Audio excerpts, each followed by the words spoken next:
Action News. You know what it means to be a coach in the NFL? Well, let me tell you folks, it ain't all happy times and pass the crackers. It means swallowing at least 3 of these every time you practice. What the hell's going on out here? Because as a great old coach once told me, if you ain't the lead dog, the view never changes. This job is tough. It's like trying to stick an oyster in a slot machine. You just ask John Gruden and Mike Martz. These 2 guys are smart and tough. Smart enough to take their teams to the Super Bowl. Tough enough to tear them all apart and start over. Both of these guys took fan favorites, the very heart and soul of the franchises, and dumped them like a bunch of Martha Stewart stock. So these 2 guys got a lot to prove. If you think an early season game like this don't carry a lot of weight, well, I'd say you ain't got both feet in the end zone, buddy. Well, fans, I'm running out of folksy down-home expressions, so let me just say this. Martz and Gruden are going to be coaching like there's no tomorrow. Because in this business, coaches are expendable. It don't take much time before someone's handing you a Greyhound ticket and a cold cheese sandwich and pointing you toward the bus station. You know, there are some words that even coaches can't say on television, unless you can read lips. But here are 6 words that you can say. Are you ready for some football? From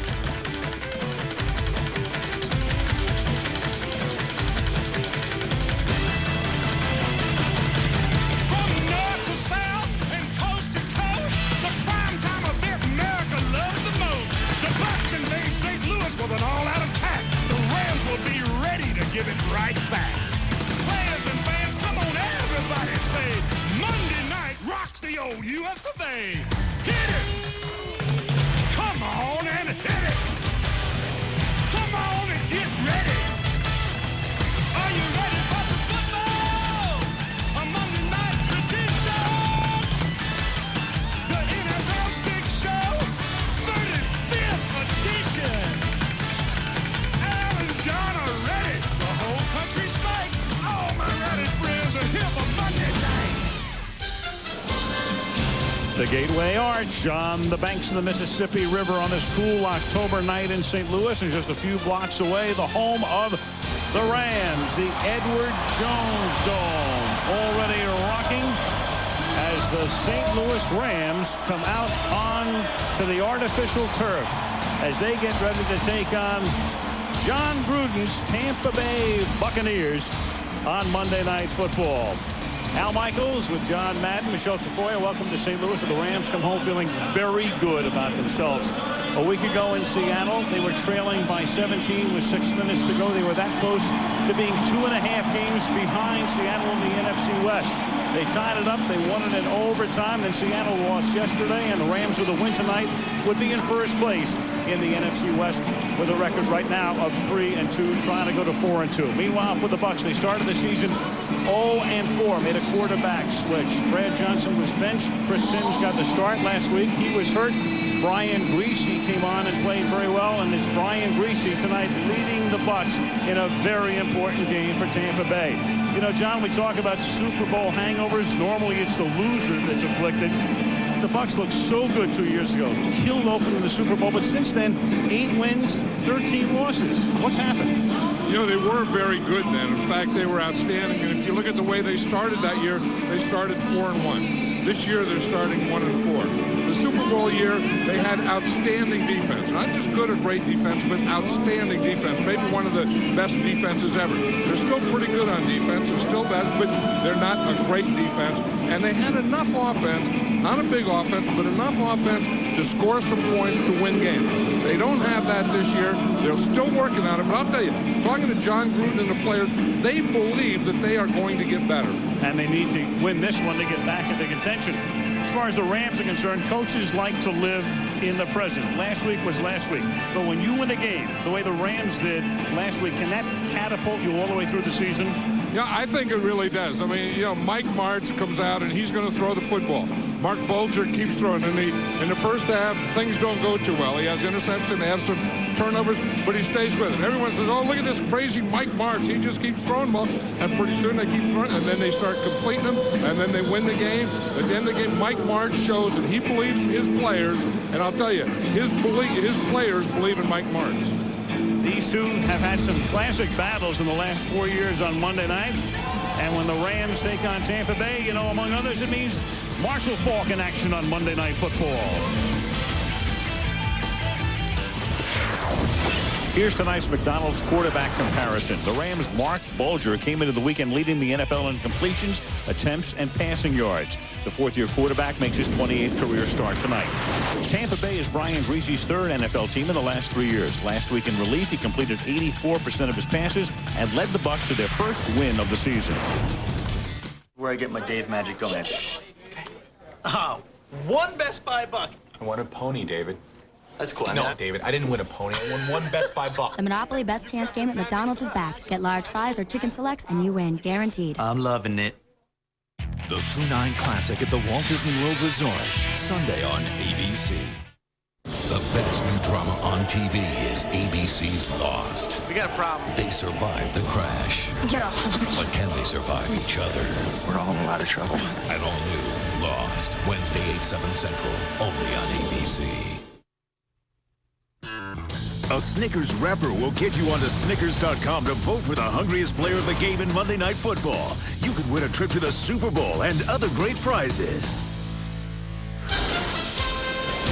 The Visa Skycam tonight, working its way around the dome in St. Louis. Great pictures from above. And when we come back, we'll talk about the link between the Rams and the Cardinals on Monday Night Football.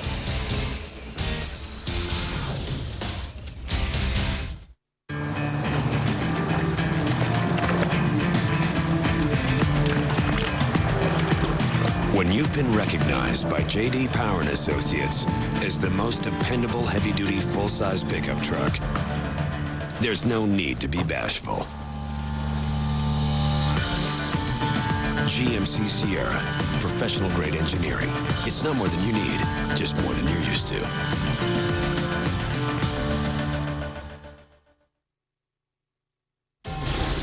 ABC Sports welcomes you to the following presentation of the National Football League.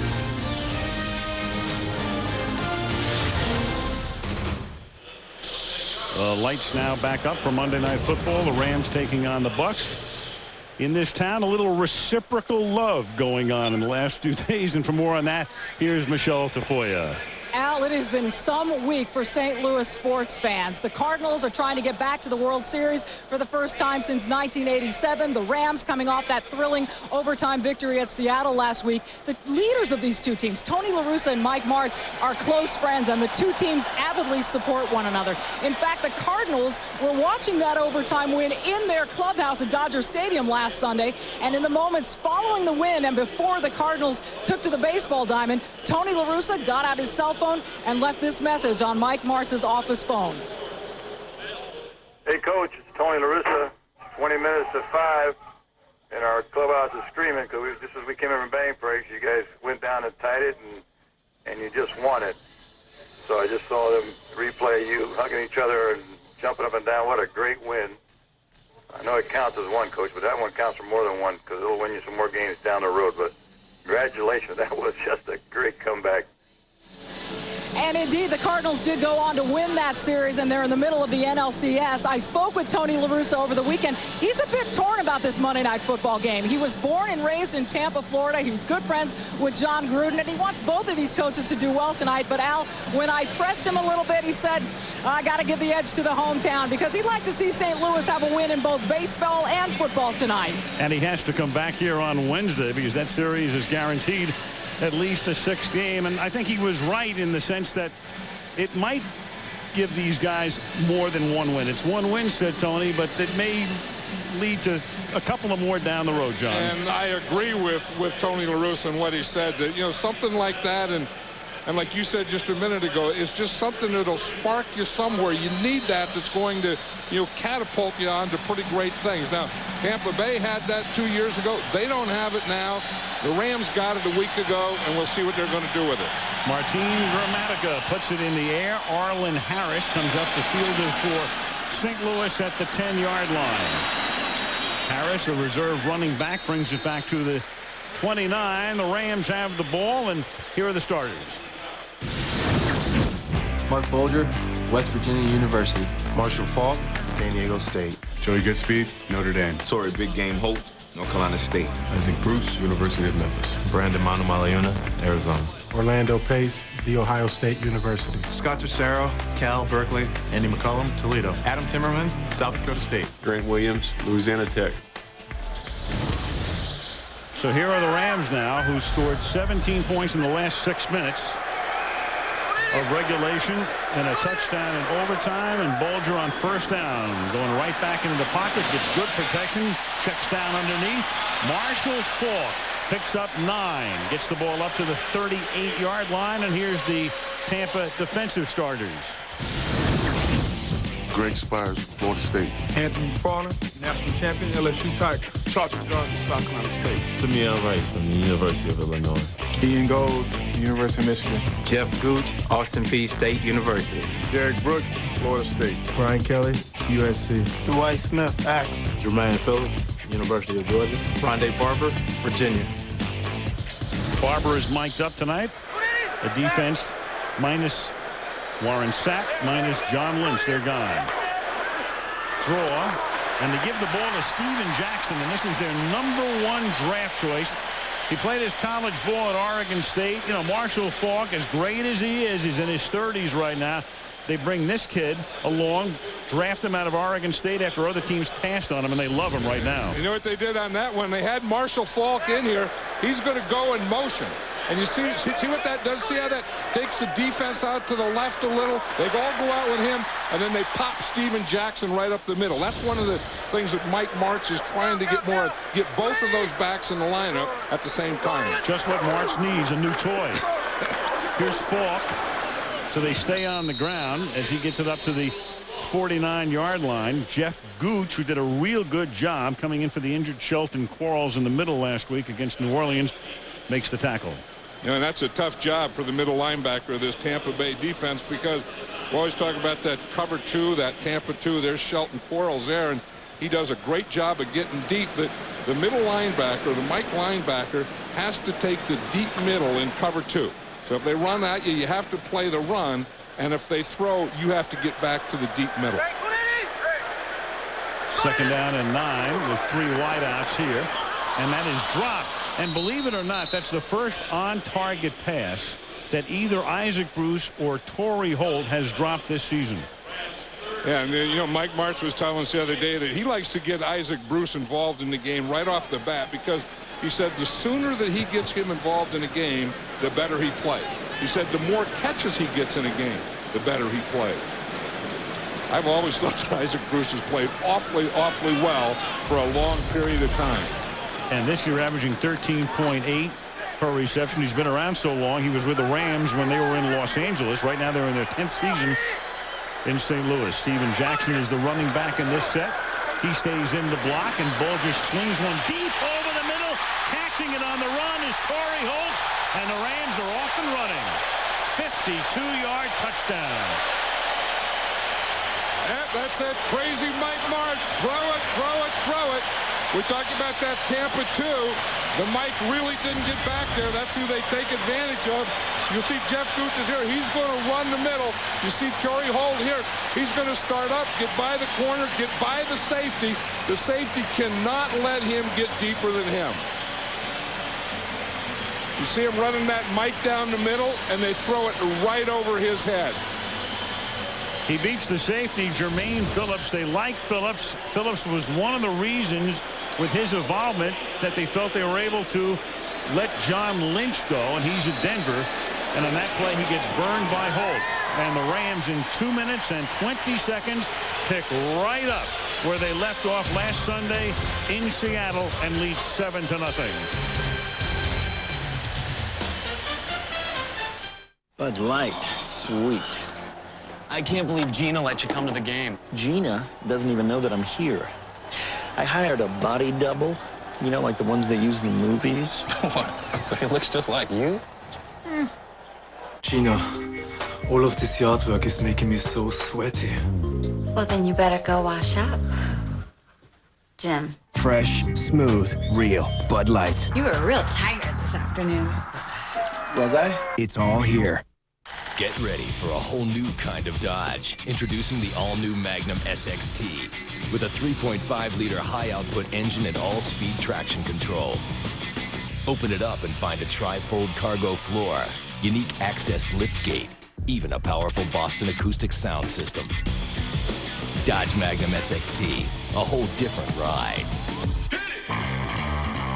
Velocity meets versatility. The all-new Magnum starting at $22,495, only at your Dodge dealer. Hi, I'm Vicky, and this is Lamont. And we're about to find out if we're going to have a new addition. I'm nervous, but I hope it's good news. I can't take it anymore, baby. What's it say? We're getting a plasma TV. We're getting a plasma TV. Monopoly Best Chance game is back at McDonald's. Yeah, it's okay. Let it out. I'm so proud. I'm going to tell my mom the good news. All right. I want to let you know she can't come over all the time, but she can come sometime. ABC's Monday Night Football being brought to you by Bud Light. Fresh, smooth, real, it's all here. By McDonald's and eBay. eBay, the power of all of us. Last week in overtime in Seattle, the Rams won the game on a 52-yard touchdown pass to Sean McDonald. They start this game with a 52-yard touchdown pass on a 3rd and 9 to Torrey Holt. You know, and they were expecting that cover 2 coverage. They got it, and they get by the corner and then beat the safety, and the middle linebacker doesn't get back there to the deep middle we were talking about. Jeff Wilkins to kick off to the one-time Packer Bill Schrader. Instead, this is Torrey Cox. 1 yard into the end zone, and Cox up past the 30. Tampa Bay has never had a kickoff return for a touchdown, and he gave everybody a little thrill there, and Wilkins, the kicker, stops Cox after a 59-yard run back. When he hit the 50-yard line, that was also my first thought. Let's look at the touchdown again. Here's Torrey Holt. You're going to see Jermaine Phillips, the safety here. He can't let this guy get deeper. You want to reroute him. Now the Mike has to get deep here. He gets held up about here, and Torrey Holt runs right by Jermaine Phillips. So you get the reroute there. You see the Mike hold up right there, and then you see Torrey Holt get past Jermaine Phillips. But 3 bad things happened on that play defensively. Brian Greasy in his 7th season out of Michigan, and his first pass is caught for a first down by Michael Clayton, a great-looking rookie, their #1 draft choice out of LSU for a 19-yard gain. So Greasy, who was red-hot last week in relief and led him to a win, starts hot tonight. We're working on Dwan Gross out here. And you see he's going to start up, and then he's going to make that out cut. He brought Gross to the inside, got him in his inside shoulder, and then worked off that inside shoulder, and Brian Greasy hit him perfectly. So first down immediately at the 24-yard line after the Cox run back. Sets them up in good position. 4-man Ram line, short drop, quick throw out to the right side. That's caught by Clayton, and he's close to a first down. Here's the Tampa Bay offense. Brian Greasy, University of Michigan. Michael Pittman, Fresno State. Mike Allstott, Purdue University. Charles Lee, Central Florida. Michael Clayton, Louisiana State. Ken Dilger, Illinois. Derek Deese, USC. Matt Stinchcomb, Georgia. John Wade, Marshall. Cozy Coleman, Tennessee. Kenyatta Walker, Florida. Second down and less than 1. And Greasy hands the ball to Allstott, and he's the guy who's normally going to get it on a 2nd or 3rd and short, and that's a first down at the 10-yard line. Bryce Fisher makes the tackle. The Bucs came into the game having scored only 6 points in the first quarter all year, 2 field goals. They have not scored a first quarter touchdown, but right now it's 1st and goal. You know, as Brian Greasy told us last night, you know, the Bucs are 1-4. He said, but all I know is a starting quarterback, I'm 1-0, and I feel pretty good about what we're doing. Brian, 3rd team. Of course, he succeeded Elway in Denver, went to Miami last year. And now here. And the ball is given to Michael Pittman to the 9-yard line, 2nd and goal. Let's take a look at the St. Louis defense. Leonard Little, Tennessee. Ryan Pickett, The Ohio State University. Damian Lewis, University of Miami. Bryce Fisher, U.S. Air Force Academy. Pisatino Samoa, Hawaii. Brandon Chiller, UCLA. Tommy Pollard, Florida State. Demetrius Butler, Dallas Carter High School. Adam Archuleta, Arizona State. Aeneas Williams, Southern University. DeJuan Gross, Nebraska. One change there in the middle. Brandon Chiller, middle linebacker. Robert Thomas is hurt, so both teams have to make changes in the middle. 2nd down and goal. Greasy rolling and throwing, and it's caught out in the flat by Will Helfer, and he is stopped at the 1-yard line. Heller, one of the tight ends, is stopped from getting into the end zone by Demetrius Butler. So Will Heller, a rookie from Georgia Tech, to the 1. See, it's that old bootleg. You know, you get a little running going, and you make them play run. You see, you fake the run to the left. Brian Greasy rolls out to the right, and there's Heller wide open. Now, who is going to think that you have to cover Will Heller down here? You wouldn't think. Nobody would think. That's the 3rd catch of the year for the rookie. And now on 3rd and goal, they give it to Mike Alstott, who is in for the touchdown. So Tampa Bay had been in the red zone only 8 times in 5 games and scored 1 touchdown. Here they get the good run back to set them up. A couple of passes to Clayton. The tight end makes the catch to take him to the 1, and here goes Alstott. Watch Matt Stinchcomb here. He's going to pull and make the kick out right there, and Mike Alstott just bowls in right inside him.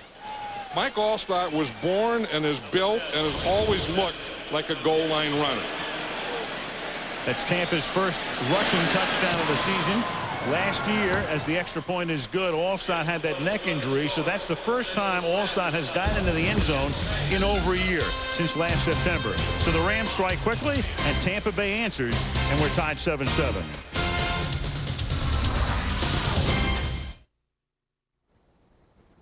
Wish I could go to California. Heredia needs to throw a strike. 3-1.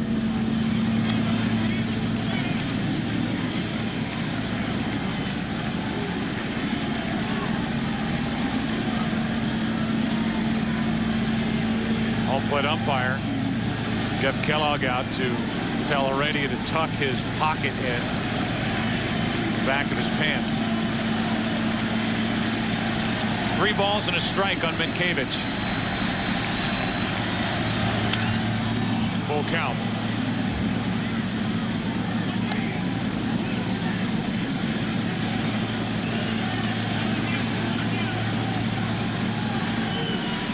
It's October and the Major League Baseball postseason coming down to the wire. Every game, every inning, every play counts. Watch the World Series on Fox starting October 23rd.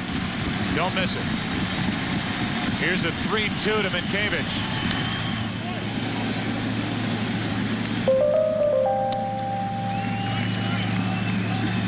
Tim, a clinical study has accepting his role, which is basically a late inning defensive replacement. A guy who used to star for the Twins at first base. He's a young player, relatively speaking, but enjoying this opportunity, which, as he says, may never come again. Getting a chance to hit here, and he hits one foul into the seats in right. Wife and Kids, Tuesday at 8/7 Central, only on ABUC.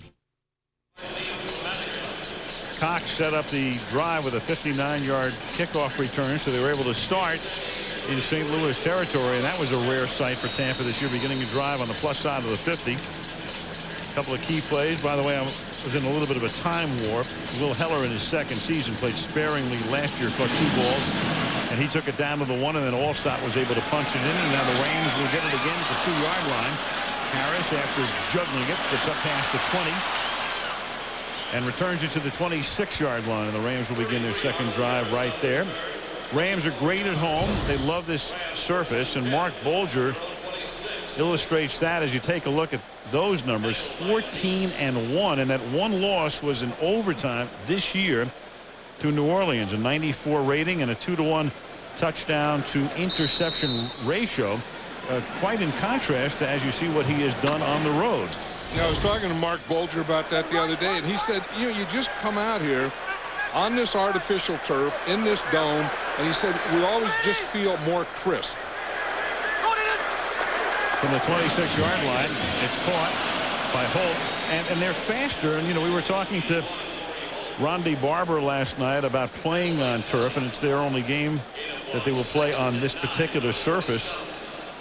And Barber was telling us, you know, you line up 8 yards away from the receiver, it seems like it's 5. Yeah, that for every 5 yards, it's really 8 because they get upon you so quickly. And I think that's where the difference in this Ram offense is. If you put them on grass, their speed is still good, but it's not as good as when you get them on this turf. And the ball is snapped. Just watch them here. The ball is snapped. It's like they're shot out of a gun. 2nd down and 9. Blitz is on. It's picked up nicely. Pass is caught. It's a 1st down. There goes Holt again. And Holt that time able to run right by Mario Edwards. We talked about artificial surfaces. They're different. This one, I think, John, would have to be ranked by almost every player as the fastest artificial surface in the league. Right, and then you get a team like the Rams, and you just build your team for that quickness and speed. And you watch here, Torrey Holt, when you get off and you're worried about getting deep, and you think he just beat you on a post. So now everyone's saying, play deep, don't let him get behind you. They start to play deep, and they hit him in front of him, and then he makes a run. That's the bind that they put you in. Holt has already caught 3 for 76 yards. Falk has 1 catch. Bruce and the others still to come. Fake toss, fake draw, and then he goes to the left side, and Joey Goodspeed makes the catch. No, he doesn't. He never had possession. It looked like he'd fumbled out of bounds, but it was knocked out of his grasp by Mario Edwards. 2nd and 10. You know, we were talking to Monty Kiffin last night, the defensive coordinator of the Tampa Bay Buccaneers, and he said, the first thing I'm going to look at is to see if we can get pressure. And you look here early, they're not getting pressure. Look at this pass protection. And if you give Mark Bulger this kind of time where he can fake and look and look to the right, look to the middle, come back to the left, he is going to eat you up. Rams have a great offensive line to give him a lot of that protection. Key guy, of course, the perennial Pro Bowler Orlando Pace, matched up tonight with Simeon Rice. Now the draw to Jackson. What a change of pace he can provide. You got Falk, who can do all of his dancing and moving and sideways and all of the things he's noted for through the years. And then you've got this guy at almost 240. There's Marshall on the sideline. Marshall basically takes himself out of the game, and Jackson comes in. And we saw before they line them up in the backfield together occasionally. Right, and that's the thing that has really helped this team, I think, as Marshall Falk gets older, and and he needs a break or he needs a breather. You put a guy in, and you don't slide a lot. You can still make some plays. It used to be when you took Marshall out, heck, you didn't have much left in the backfield. 3rd and 7 now from the Tampa Bay 47-yard line. Halfway through the opening period. Bulger this time under pressure for the first time, and Anthony McFarland will get credit for the sack. And the Tampa Bay Bucks this season had 6 sacks in 5 games, 5 of them in 1 game. So in 3 games this year, they didn't have any 12-yard sack. Yep, and that's the thing. It's only a 4-man rush. 1, 2, 3, 4. Here's McFarland right there. Spires coming from the outside. See, Spires, the left defensive end, he starts to collapse the pile. He gets Grant Williams going backwards right into Mark Bulger. Sean Landeta at 42, the oldest punter in NFL history. And a veteran on the other side, that's Tim Brown, who lets it go. Tim let go by the Raiders, now playing with the Bucks. And the touchback will bring it back to the 20-yard line with 6:26 remaining in the opening period. In St. Louis, 7-7.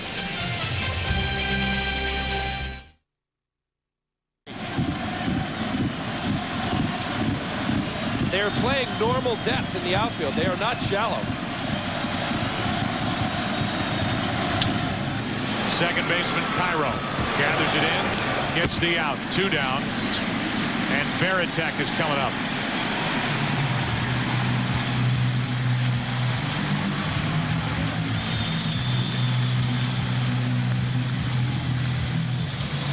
Veritek now with Miller on deck. So a decision, and Posada's talking to Quantrill. about these two. The Yankees and Red Sox faced each other so much this season. The only guy the Yankees care about is the man standing at third, Minkiewicz. Two guys around the third base bag. Minkiewicz, number 13. Rodriguez, number 13. High school teammates in Florida.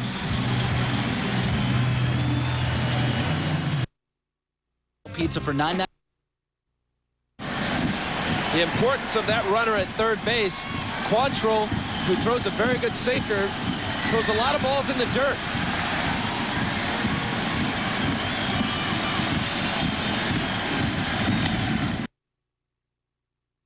M3 Power from Gillette. Rodney's being called everything from screamingly funny to a gem to... Danger's my middle name. Leslie is your middle name. I told you that in confidence. Rodney's winning hearts everywhere. All new Tuesday, 9:30, 8:30 Central, only on ABC. The Dome in St. Louis, I mentioned before, the Rams celebrating their 10th anniversary in St. Louis, moving from Anaheim after the '94 season. First down and 10. Brian Greasy, who led him into the end zone on the first drive. Close one into the arms of Mike Allstott. Brian Greasy, no stranger to Monday Night Football. In fact, he made his Denver starting debut on Monday Night Football in the opening game of '99. Of course, he succeeded John Elway. Had a good night, but Miami won the game. And then his first start with the Dolphins was last year in that game against the Chargers that was actually played in Tempe, Arizona because of the fires in San Diego. And now his first start with the Bucs comes on Monday night, and it's a good start for him. He's 4 of 4 for 41. And he gives the ball this time to Michael Pittman, who's about 3 yards shy of the first down. Third and short upcoming. That's Anthony Hargrove who got that penetration. You know, one of the things that the Rams are doing, they only have 3 healthy linebackers for this game. There are some defenses like that last one where they're playing Adam Archuleta up here as the weak side linebacker. You see Hargrove is right here. He gets the penetration. He goes right around the tackle and he gets in the backfield before they get started. Third and a short 4. They blitz, and it works very effectively. Pisa Tino Isamoa stops Michael Pittman before he can get out of the backfield. Fourth down. Yeah, you always think of the blitz and you know and how it does against the quarterback or the passer, but it's also pretty good against the runner. You know, when you bring these guys off this corner and if it's a running play, they're really a free hitter. They're an extra hitter, and you see Aeneas Williams getting there at the same time that Tino Isamoa does. Josh Bidwell, longtime Packer, now a Buccaneer. Sean McDonald will run it back. Good deep kick. McDonald backpedals all the way to the 19-yard line. Gets a block. Goes to the outside. Turns the corner. Down the sideline, but there's a flag. The crowd will be roaring, but there is a flag, and in all likelihood, this one will come back. And McDonald has to turn it on at the end, but I think even he knew a flag was thrown. He sure did. Yeah, because, you know, he started to slow up like the play was going to be over because there's a flag. Of course, you have to play until the whistle blows. But as you say, Sean McDonald, he probably saw that illegal block when he went by it. Illegal block in the back during the return on the return team number 20. That penalty will be enforced from the spot of the foul. Larry Nemmers makes his first call of the night. And the guilty one is Dwight Anderson. There he is right there. Oh, that's awfully close. I mean, he has his head in front, you know, and I don't know about that one. That's the thing that you always try and do, and I think that's what Anderson was complaining about. He thought that was a pretty good block. That's what he's saying. I had my head in front. I think he saw it on the board as well. They replayed it up here, and he said, come on, that's not a penalty. Would have been an 82-yard run back for a touchdown. What do you think Sean McDonald is saying? Ooh, yeah. Well, he saw the flag. They throw the flag, and of course, on a run back like that, 96% of the time. Don't question my methodology. It's going to go against the returning team. Yeah, but I don't think that was one that they should have called. You know, I mean, one of the toughest things you have to do is block in the open field. Now they always say you have to get your head in front. So he had his head in front. He didn't clip him from behind or anything. There's no way that that's a clip. I agree. I mean that to me is a legal block. If you can't do that on a kick return, you can't block on kick return. Agreed. I mean, that's something that really needs to be looked into because there are so many penalties now on runbacks. It just seems more than ever. Meanwhile, Wilkins, their great place kicker, and their kickoff man as well, working on his left leg or foot. And the Rams now begin this drive back at their 11-yard line with 4:12 remaining in the opening period. Again, the Rams come into the game 3-2. They can lead in the NFC West. Seattle would be a half a game off, and the Tampa Bay Bucks with a record of 1-4 coming in, trying to build on last week's win against New Orleans. Monty Kiffin has to feel pretty good about that last pass rush that he had because he got a sack just rushing 4, and that's the way he wants to play defense. From the 11 on first down. Nemers himself drops the flag. Full start offense, number 44. 5-yard penalty. Still first down. It's third-year fullback out of Notre Dame, Joey Goodspeed. I was talking about Monty Kiffin and the thing, he likes to play those zone defenses, and you can't play a zone defense in blitz, so he doesn't like the blitz, so he can do more coverage if those 4 guys can get there.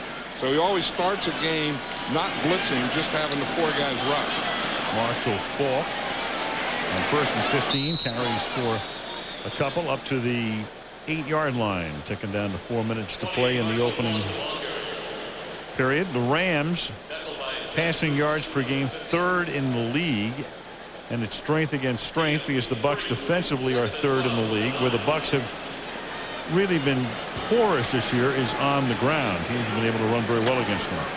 Yeah, because they're undersized. They have great speed, and that's why they match up pretty well with this Ram team, because they can match a Ram speed with their own defensive speed. 2nd down and 12 after that 3-yard gain. Bolger airing it out about 40 yards in the air, and the ball is caught, but out of bounds was Torrey Holt. Jermaine Phillips with the coverage right there, so Holt was able to latch onto it, but he couldn't get 2 feet in. 2 things on that is Mark Bolger had plenty of time. Watch this. I mean, he can look to the right, he can pump, and then come back and throw this corner route to Torrey Holt. There's no one that runs that pattern better in football, that corner pattern, than Torrey Holt. Isaac Bruce on the other side, there's no one that runs that deep in better than him. Torrey, big play Holt, and that's exactly what he was on their first drive. 52 yards to the end zone. 3rd down and 12. Rams have their 4 wide receiver package in. They're the deepest team in the league in wideouts, and then you start with Bruce and Holt on top. And that pass is caught, and that's going to be a first down, and that's Sean McDonald. So you have Bruce, maybe a Hall of Famer. You have Holt, you know, who knows, could be a Hall of Famer someday. They bring in McDonald. They bring in Kevin Curtis. They love him, and Dane Looker is the number 5 guy. That's as deep as it gets in the NFL. That's what Mark Bolger said that he likes about this. Is he said he can go 4 wide receivers, and then he likes his matchups with these guys because you can only put your top guys. You're going to put them on Bruce and Holt, so you're always going to have your lesser guys on McDonald and Curtis. It was 3rd and 12. They're actually going to measure this right now. McDonald appeared to have the first down, and then when he circled a little bit, and as you can see there, it's going to be a first down.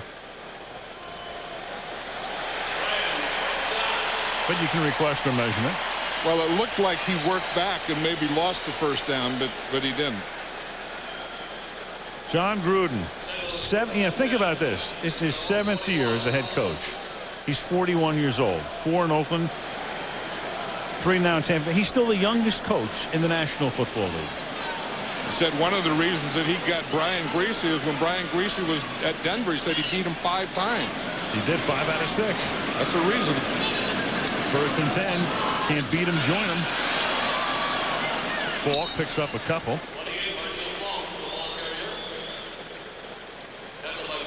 For the Rams, of course, they underwent the big transition last year following the Kurt Warner years, and Kurt just couldn't get healthy, and finally they had to hand the reins after the opening game against the Giants to Bulger.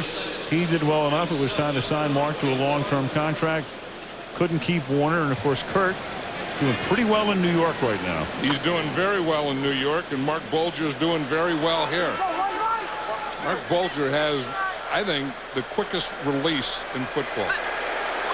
2nd down and 7 from the 24-yard line.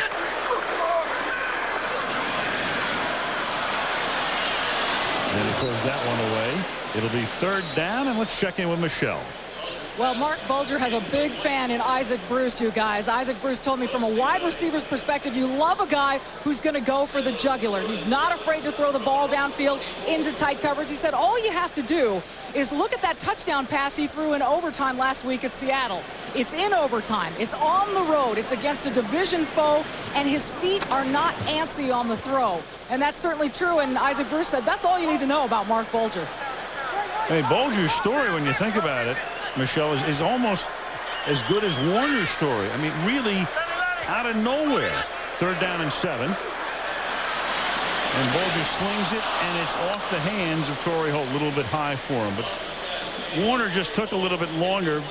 For Bulger, though, he was a 6th-round draft choice of New Orleans in 2000. But he just stuck with it, and he's a bright guy. That's what Mike March likes about him, is that he can absorb everything he puts in. And Mike March puts in crazy things. I mean, he'll give him like 50 plays one day, then he'll start him that night, then he'll come back the next day and give him 50 more plays. He is the mad scientist. Here's Sean Landetta, who can still bang him. 21-yard line, Tim Brown. And the longtime great receiver for the Raiders brings it back to the 34-yard line. 56-yard boot, 13-yard return. 1:42 left in the quarter. 7-7.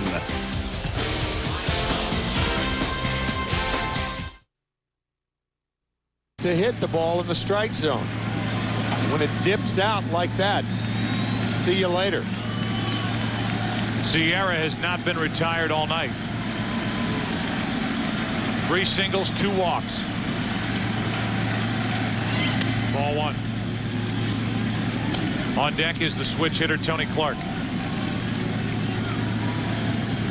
The Yankees came so close in the 9th inning after a 2-out walk to Sierra. Clark, the ground rule double down the right side, and with the ball bouncing out of play, they kept Sierra at 3rd, and Cairo fouled out. Here's a 1-0.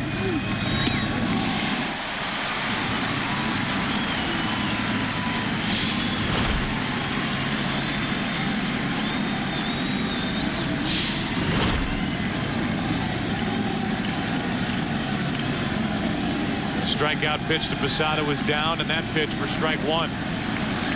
Sierra was down. Go ahead run at first, 2 out. 11th inning. 92 miles per hour, 1 ball, 2 strikes.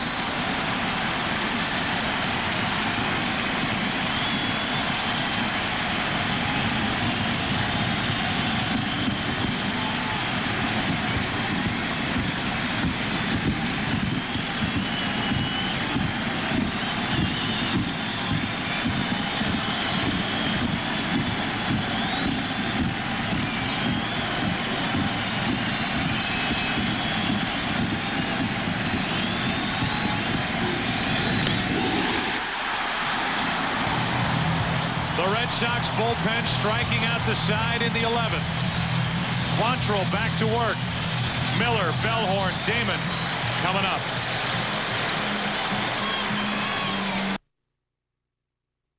Huge games for Denver. The Broncos 5-1 and the Bengals next Monday night. Now Griese throws, and he hits Michael Clayton. Clayton played for the BCS champion LSU Tigers last year. His third catch, and Greasy's 5 for 5, and Ronde Barber is mic'd up.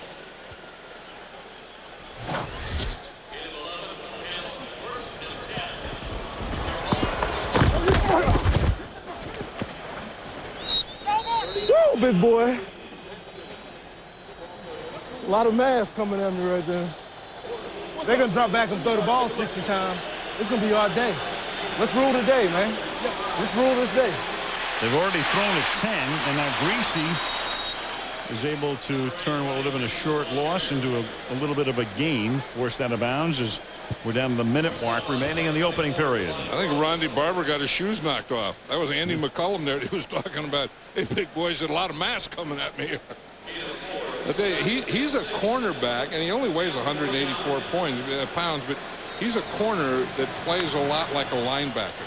He is a very good tackler. He is a very tough guy, and just like we saw him on that play, he will be in the middle of runs right in the middle of the field. And he makes big plays, and as you saw, 2 fumble returns for touchdowns. Ronde Barber leads the team in touchdowns. Pittman, and one of the problems when we talked about Tampa Bay offensively, they really can't do much. When you go to the 6th week of the season, John, and your leading touchdown maker is a cornerback, your offense is not doing the job. Yeah, you know that you're a work in progress, and you probably are starting your 3rd quarterback of the season. Which is what's happening.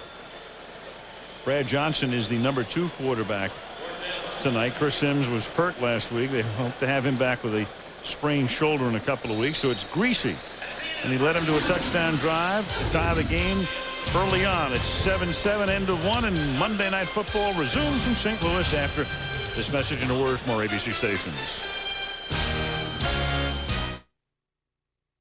At least in game 5, Bill Miller takes a strike from Quantrill. Miller first up, then Bellhorn, then Damon.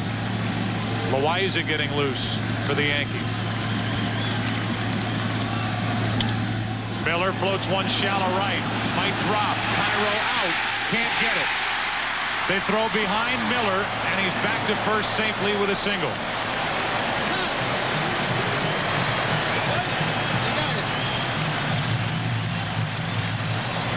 Had that throw been on the money, there's a chance they would have gotten Bill Miller at first base. It was a short hop, however.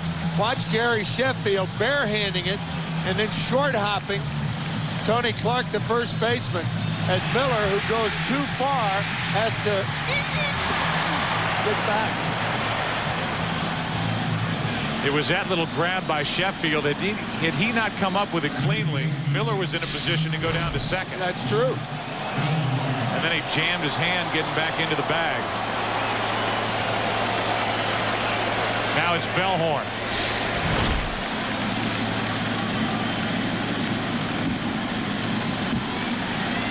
You can see the left hand slam into the first base bag. The Yankees improve. To swing the bat as Rodriguez, he was over halfway to the plate. He was. Let's see if he comes that far when Quantrill brings it to the plate.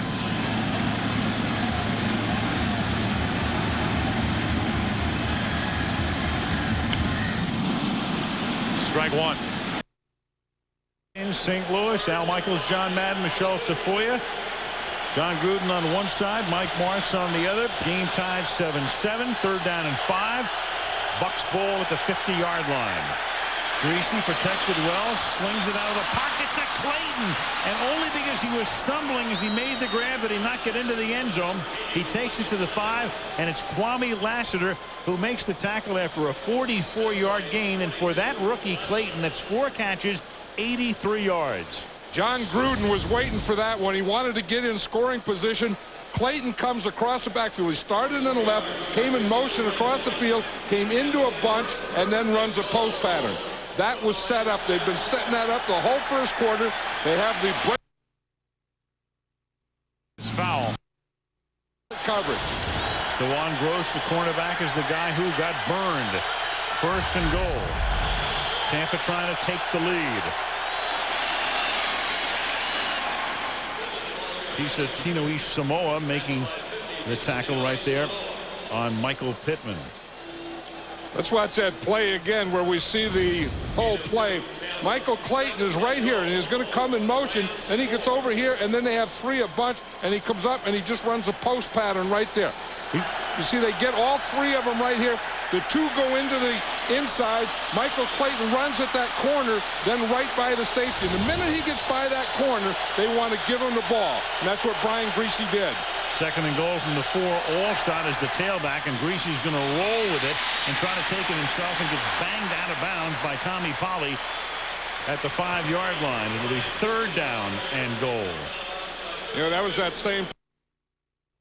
And instead he rips a base hit into right field. 2 on, nobody out, as Bellhorn gets his second hit of the night.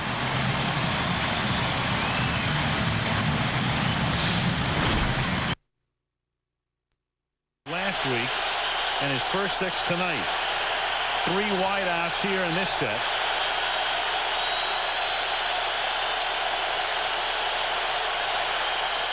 Third and goal, under pressure, fires, caught, touchdown, Michael Pittman. And the Tampa Bay Buccaneers, who fell behind very early, 7-0, come back. This drive began at their own 34-yard line, 7 plays, and they go 66 yards. You watch Brian Griese hang in on this. There's Leonard Little. He is right there. Brian Griese knows that he's going to get whacked, and he just stands in there and makes that throw. This is when a quarterback is tough. When he knows he's going to get it, but he doesn't concentrate on where he's going to get it from. He concentrates on downfield. Full takedown, but Griese is 7 of 7 for 101 yards. Grammatico the extra point, and wherever Daddy Bob is tonight, there has to be a big smile on our man Bob Griese's face right now. Clayton sets it up with this grab, and Tampa Bay leads by 7.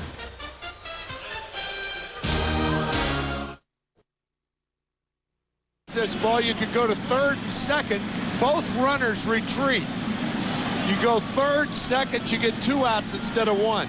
It looked like Quantrill was looking for him to drop the ball. Watch him put his glove on the ground.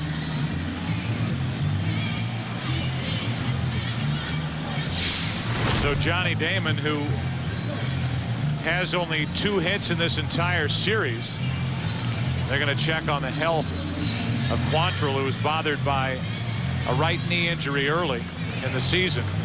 Damon now can't get down a bunt, and his 1st and 2nd 1 out. And that's going to be it for Quantrill. So that means Esteban Loaiza is going to come out of the bullpen for the Yankees. He'll have as long as he needs to get loose. And the Yankee hopes right now are riding on Loaiza coming out of the bullpen.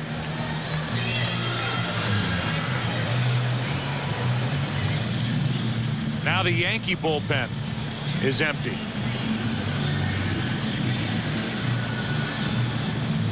Vasquez pitched 2 nights ago, but was stretched out through basically 100 pitches. Kevin Brown started that game, otherwise they are out. You've got Lieber here, obviously, but he's supposed to start tomorrow night, and Loaiza will take his warm-up. And all new Complete Savages, TGIF Friday at 8:30, 7:30 Central, only on ABC. Every day I'm gonna strut that stuff. With the music loud, I can't get enough. Sing it high, sing it high. Come on, feet yourselves and move. Hey. Tampa Bay and St. Louis. They're still working on the non-kicking leg of Wilkins, wrapping that foot.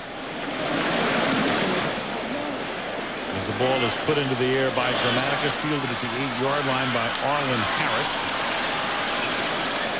And Harris up to the 27. Bolger and company go to work there early 2nd quarter.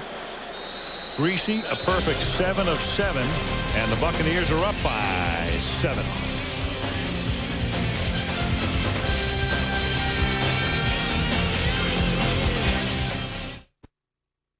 Back is to the play. He's running in thinking he may have to catch it. So really, for him to be the field general there really wasn't his call either. Yeah, it would have to be a corner infielder, I would think, somebody like Tony Clark or Alex Rodriguez. Neither called out, and Posada made the routine play of catching the ball, but they could have had 2 on that. Well, to think in a time when home runs and everybody enjoys the ball being hit real far, here's an instant where Bellhorn recouped himself with the base hit but failed on the sacrifice, and here Damon failing. Yeah. Boston had only 12 sacrifices in 04, the second fewest in Major League Baseball history. But the guy they had at the plate is somebody they expect to get down the bunt. That's Damon. He didn't. And it's first and second, 1 out. Loaiza says he's ready to go. And it's Orlando Cabrera, who's been on base 3 times tonight at the plate.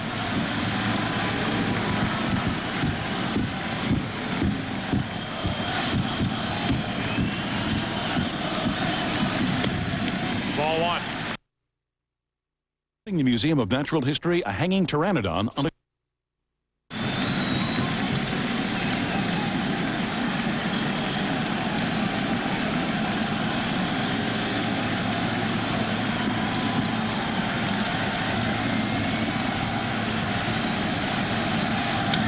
reaching for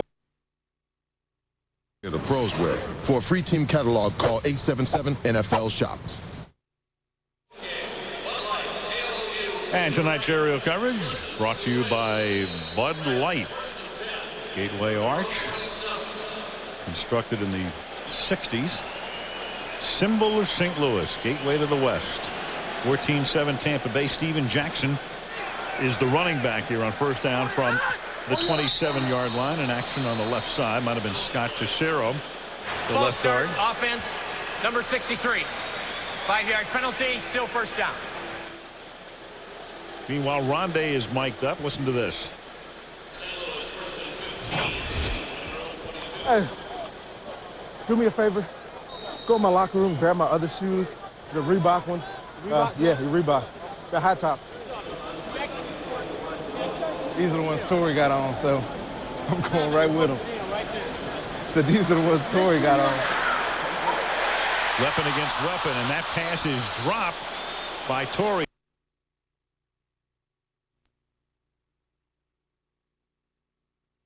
throw to first, out, a double play, and that sends this game to the 12th.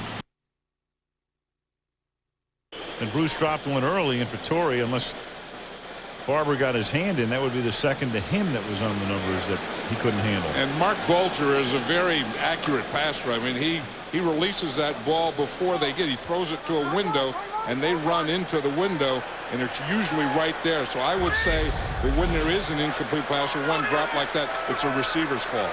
2nd and 15. Pump fake deep down the sideline, and Isaac Bruce is out of bounds. But boy, he is so, I mean, almost effortless. He makes a very difficult catch, but couldn't get his feet down. Well, you know, that's that cover 2 thing. You have a corner here and a safety here, and what you try and do is hit him in the hole between the corner and the safety. Mark Bulger puts it right there, and that is very, very close. Left foot.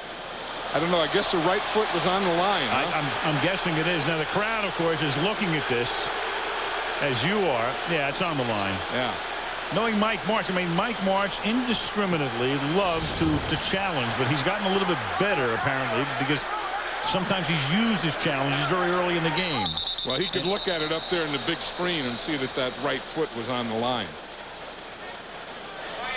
Rams call timeout. Timeout before the 3rd and 15. Early second period, and the Bucs are up 14-7.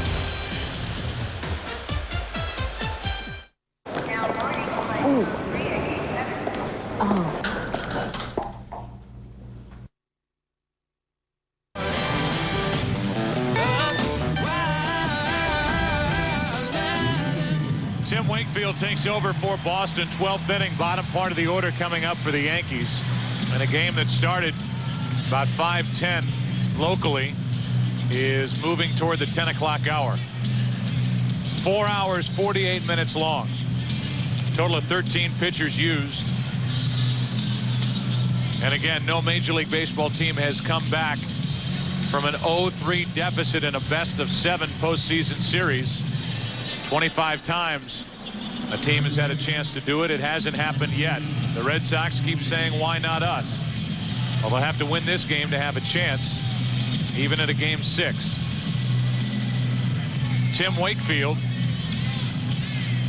is back into the action. Wakefield did not appear last night, but it was 2 nights ago when he went 3 1/3 innings. The game that Arroyo started that really impressed Terry Francona with the kind of team player that Wakefield is and always has been.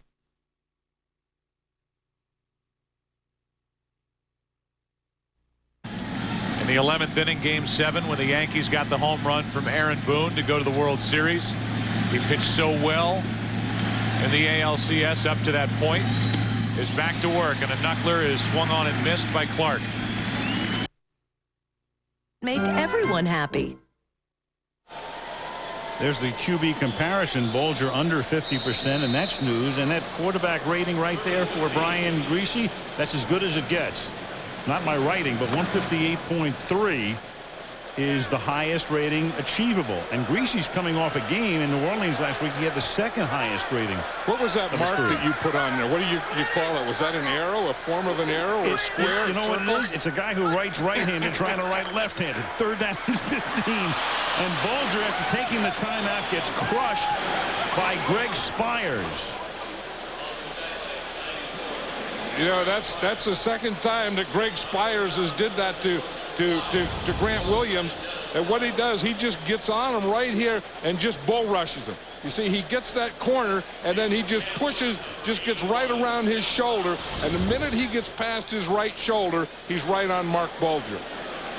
If they're going to have to help someone, it's going to be that right side. They have to help Grant Williams in pass protection. And he's occupying the spot that would have been occupied by Kyle Turley, but he's hurt, out for the season, and wondering about the rest of his career as well. 36-yard punt there. Fair caught by Brown. Bucks ball in Rams territory at the 49.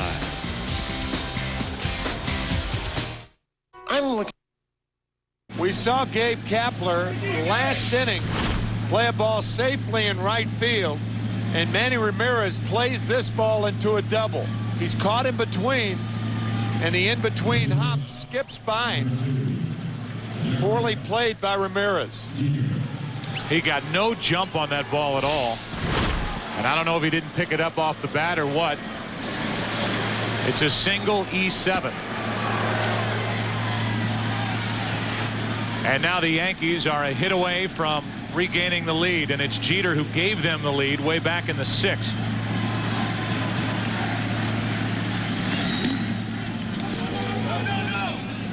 Let's go back to that play. Gives you the entire NFL with its exclusive NFL Sunday Drive. Get the NFL your way with Sirius Satellite Radio. I got to get one for the cruiser. A clinical study has shown on Jeter.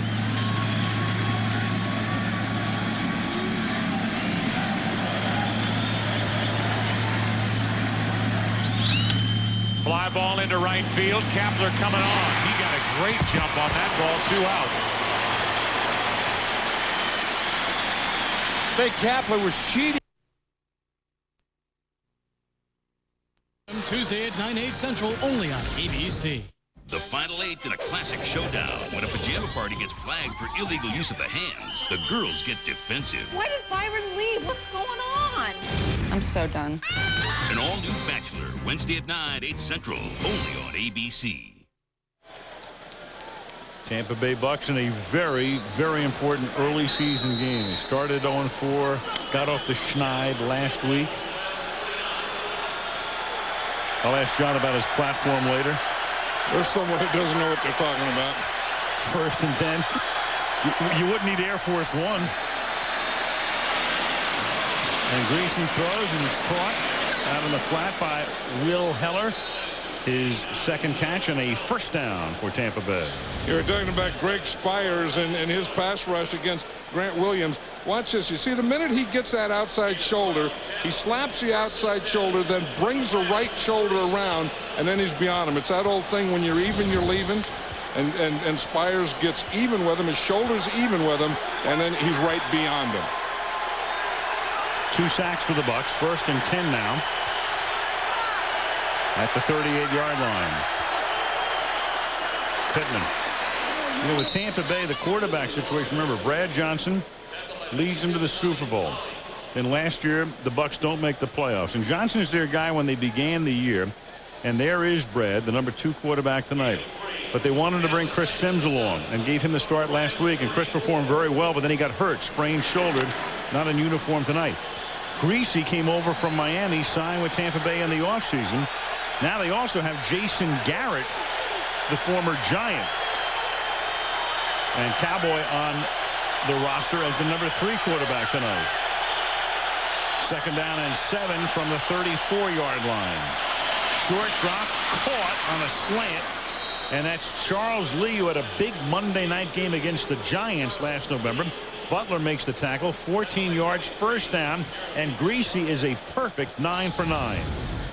You look at the thing that Brian Greasy's doing here. This is just a slant, but he said last night, he said, we want to get the ball up the field. You know, and this Tampa Bay offense has kind of been a dink and dunk and play action pass and those kind of things. And I'll tell you, he has done that tonight. He's really spread it out, and he's spread it out vertically. Gain of 4. Let's check in with Michelle. Well, you guys, I spoke with Bob Greasy last night, Brian's dad, and he told me that he spoke with Brian during the week and said you've got to be on top of everything when you're preparing to be a starter. But even Bob Greasy in his own career said there were times he prepared too much and was too wound up to just come in and play well. He wanted Brian to remain relaxed and calm, and it appears he's doing that tonight, guys. Relaxed and calm is pretty much the way I've always known Brian Greasy. Years in Denver. That Greasy clan, Bob Greasy was always relaxed. Very much so. And that is broken up in the end zone, and that's the first incomplete pass off the arm of Greasy. Michael Clayton, the intended receiver. Brian Greasy really likes this Michael Clayton. I mean, he's only a rookie, but he's going to be something. He said he likes his work ethic, and he wants to be great. And, you know, I mean, he's one of those guys that will stay after practice, take passes, you know, wants to know what he has to do. That he has to hold that corner, that gross a little more before he makes that last cut. 6'4", 197. He makes a very inviting target, and he's very fast. He's in motion. Greasy to his 3rd option, and it is nearly intercepted. DeJuan Gross almost had it after it was bobbled by Charles Lee. 4th down. They were in a dime defense. They had the 6 defensive backs in there. And of course, the closer you get to the end zone, the tougher it is to find an open guy in that. And you can see that ball, though, was pretty well thrown. That was right in Charles Lee's hands. He should have caught that. Now a field goal attempt coming from the 25-yard line. So it's a 35-yard attempt. Martin Gramatica. Josh Bidwell to hold it. And that kick is close and no good. Hooked it a little, just enough. 9:24 to the half. Tampa Bay's lead is still 14-7.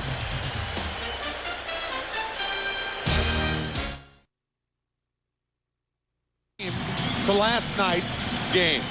And here we are in the 12th inning. And who's the batter but David Ortiz, who won it for the Sox last night. With 1 out. A fastball hits the outside corner, strike 1.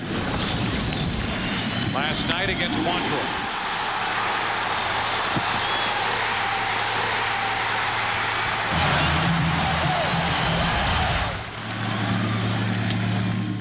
One ball, 1 strike.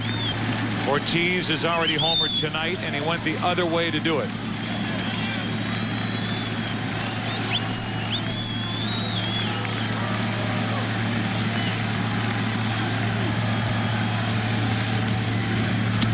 On the outside corner, 1-2, 93 from Loaiza. Good tailing fastball on the corner.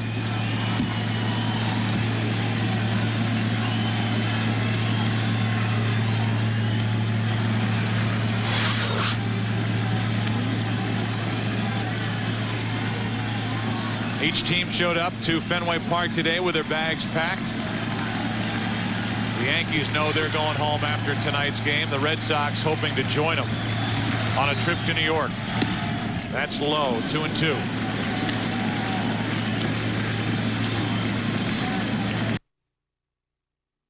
One Cub out of 3 strikeouts tonight for Ortiz to go with his 2 hits and his 2 RBIs.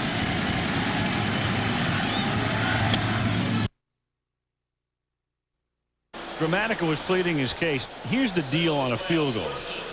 If you kick it over the top of the upright, as he did, if the ball is totally within the outside edge, in other words, it can go over the upright, but the whole ball has to be inside the outside edge for it to be good.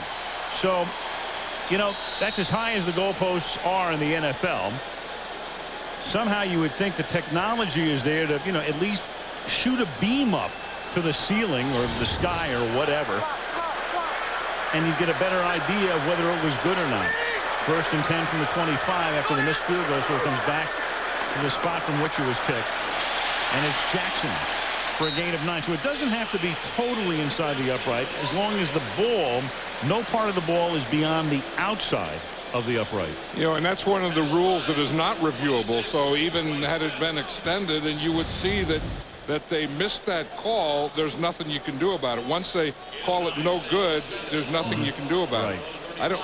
What do you think of that one right there? Well, how in the world can, I mean, who's in a position to see it? I mean, you have 2 guys underneath the upright, and then everybody else is back upfield. So I mean, that's just a guessing game on a kick like that. Right, and the call is the 2 guys underneath the upright. 2nd down and 1. Jackson again. Flag, 38-yard line. For the moment, a 1st down pending.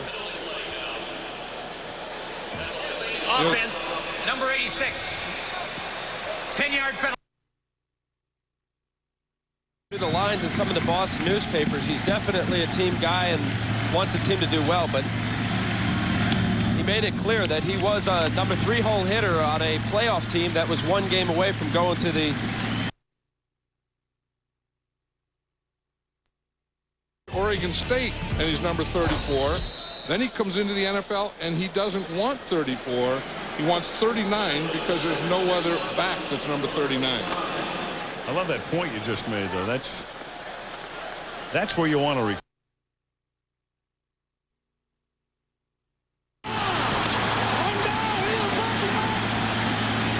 Ortiz saying that they missed the tag, and the bases are empty here with 1 out. Everybody's shocked at this move.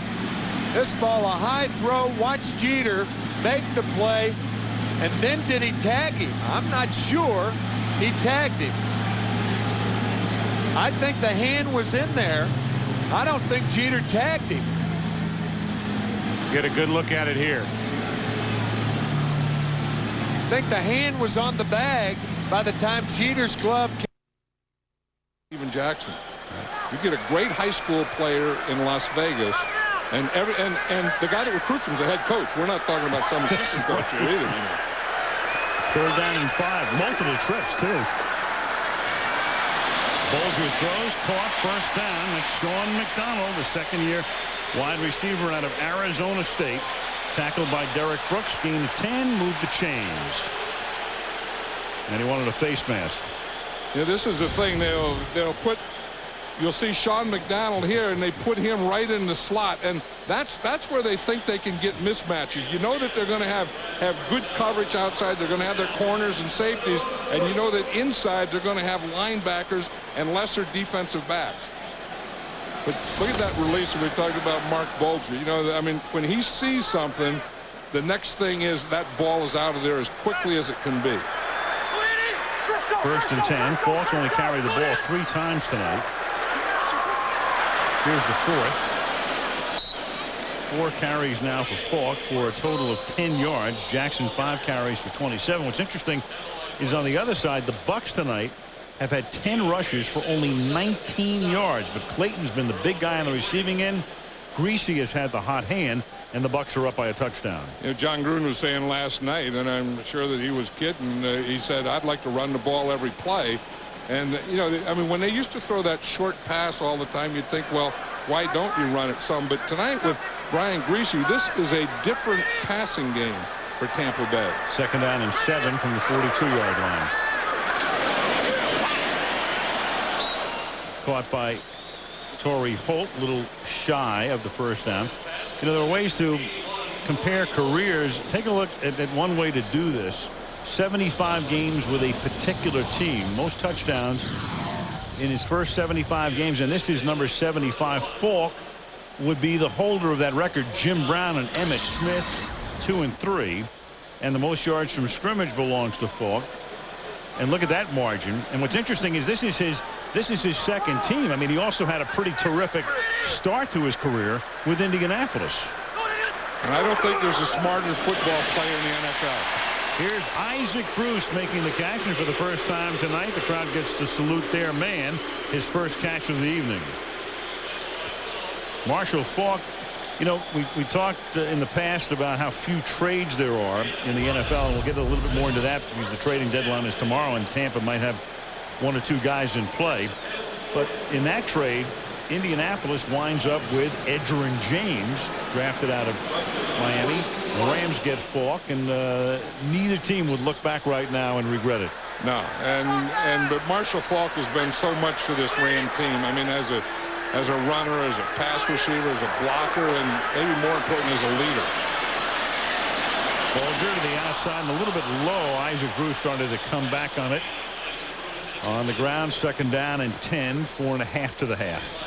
Brian Kelly had good coverage there on Isaac Bruce, so Mark Bulger did a smart thing where he brought him back. He wasn't going to let Brian Kelly get to that ball. It was either going to be Isaac Bruce or it was going to be incomplete. You see, he'll have good coverage here as he starts. He makes a good break as he starts back right there. You see him? So he's going to throw it. He's going to bring Isaac Bruce back where there's no way that Brian Kelly can get it. Bulger 8 out of 16 for 123. 3 down linemen here, 2nd down and 10.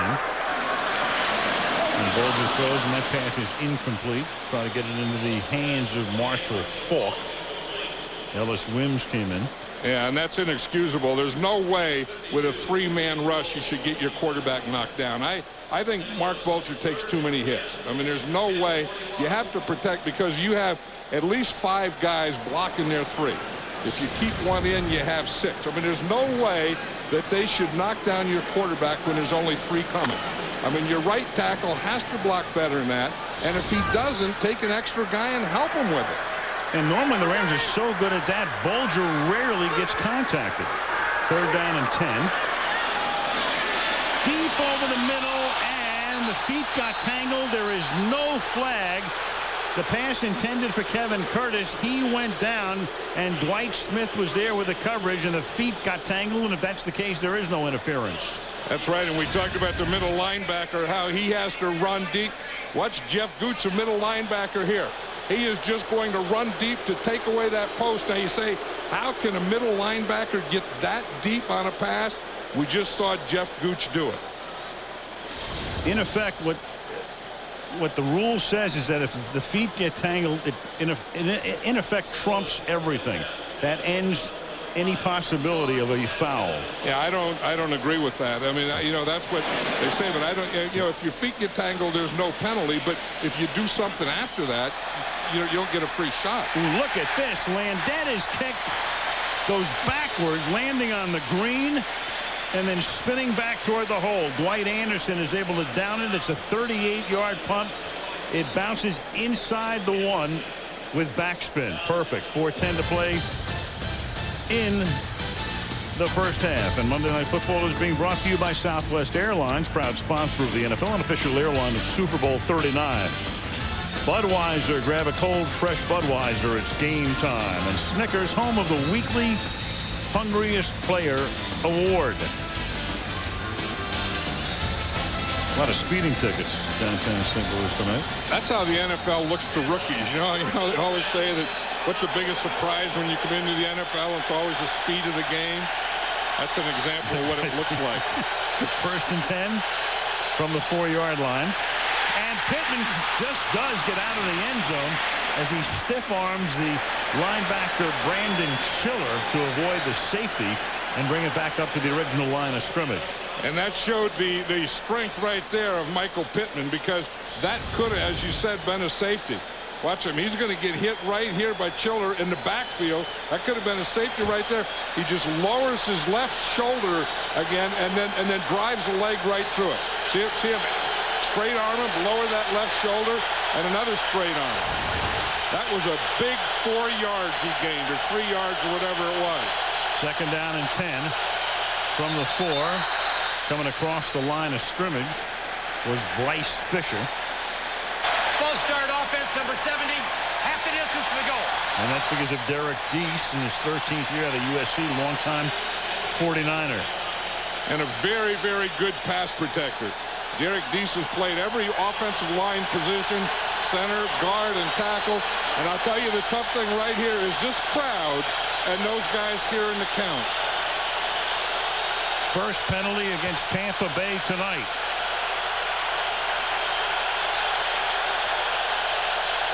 Second and 12. More action.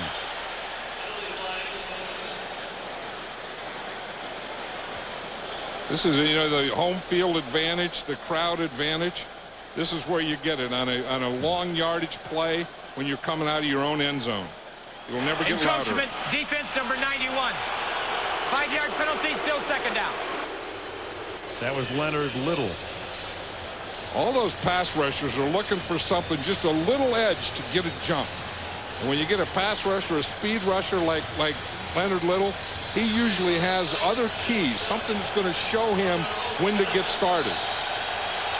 What he did there is he gave Tampa some breathing room. Now the Bucs are out to the 7-yard line. 2nd down and 7. Buccaneers up by a touchdown.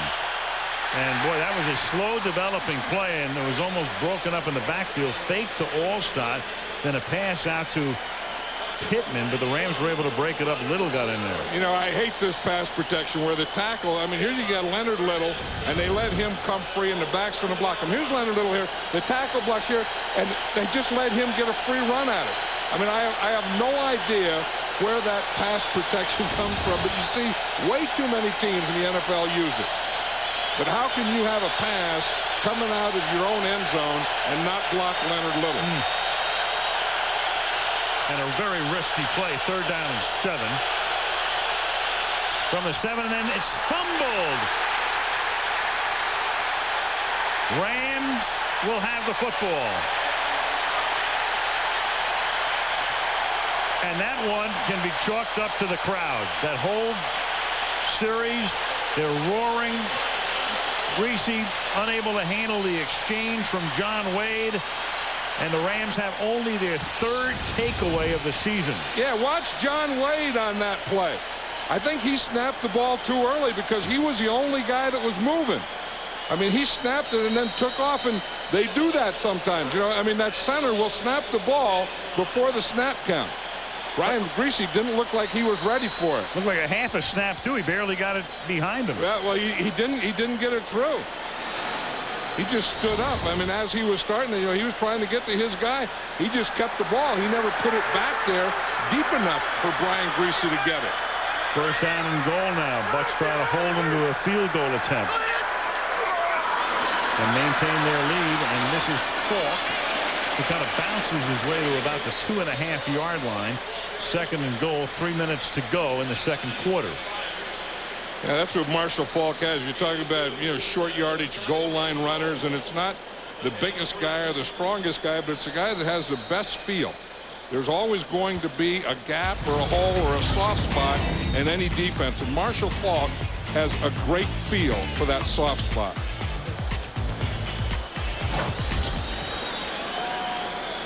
You know, the other guy that had a great feel for it was Marcus Allen. You know, again, it wasn't a big, powerful guy, but you got down there, and he just had a feel you know, when to jump over, when to go under, when to slide a little. And Marshall Faulk has some of those same things.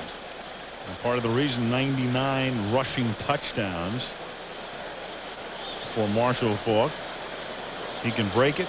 He can give you that short yardage. He has that feel. He's an injured Tampa Bay Buccaneer. Don't you feel that this second down play down here is going to be a pass so that Mike Martz doesn't? He's not going to stay with a run for a long time. He gets it. He said, okay, I'll give you one run down here in the goal line, but now we have to go to some play action pass or bootleg type of thing. You would think, unless he wants to try to outthink Gruden, who figures that he's going to pass and he'd run. So well, you know what he did last week in this same situation, about the same spot against Seattle? He bootlegged Mark Bulger, and Bulger just ran it in. He wasn't even touched. So I don't think he'll go to that one again. It'll be 2nd and goal, but they work on the injured Buccaneer, and that is Damian Gregory back up. This one off the heel of the glove. The one to Sheffield never hit leather. It hit him on the wrist. So keeping Veritek's bat in the game could be costly for the Red Sox. Posada will get the intentional pass. On the counter to Faulk. Run the quarterback draw to Bulger. You'll get them all spread out if there's no one in the middle. Don't forget about Brandon Manu-Maliuna. We'll check on Gregory when we come back.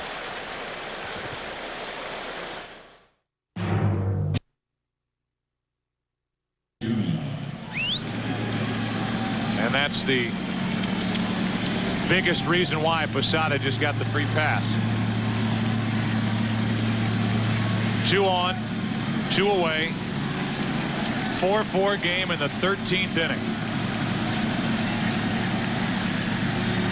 Sierra takes a strike.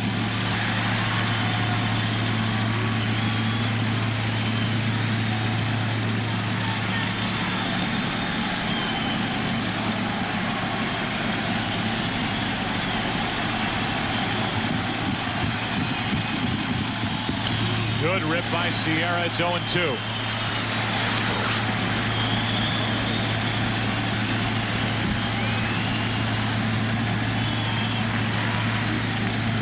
Still on the top of the 6th inning at Houston. The no-hitter, we understand, has been broken. Brandon Backey and Woody Williams. Here comes an 0-2.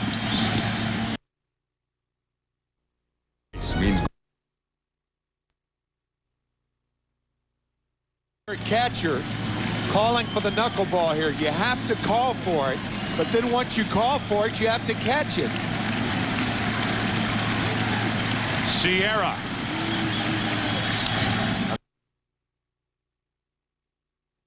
So the Buccaneers, after the injury timeout, now will face the Rams, and the Rams decide to substitute a few guys. Right, they had 4 wide receivers before we went to commercial. While we were at commercial, they put in 2 tight ends and the 2 running backs, both Marshall Faulk and Steven Jackson. And I think with Mike Martz, I still think this is a passing situation.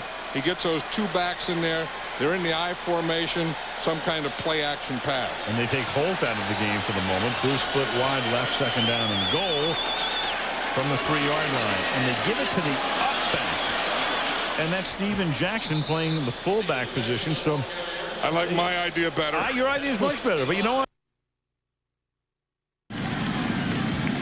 But you still have to call the knuckleball.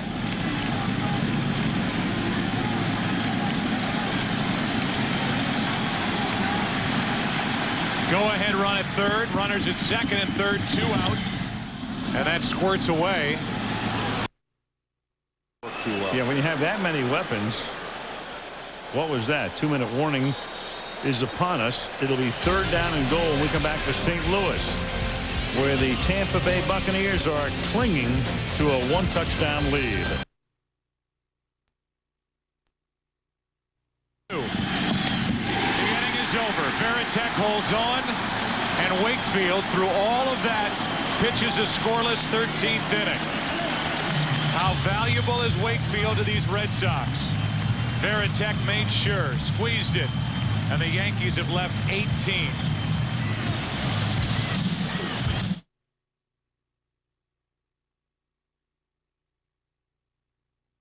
Combinations could cause a sudden unsafe drop in blood pressure.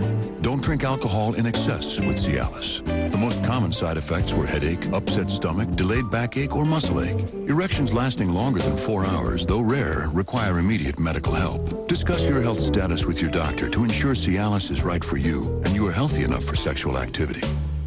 Ask your doctor if a free sample of prescription Cialis is right for you. 36-hour Cialis. When the moment is right, will you be ready? TC, a.k.a. Tender Crisp. Spicy, a.k.a. Spicy Tender Crisp. The Golden Bird TC versus the Red Hot Spicy. Está rojo de caliente. 2 chickens, 1 quest. Burger King presents the Chicken Sandwich World Championship. See who wins free on DirecTV. Tender Crisp, Spicy Tender Crisp. Decide which one's best at Burger King now. This mom works hard. This mom hardly works. And Wednesday, they're going to swap.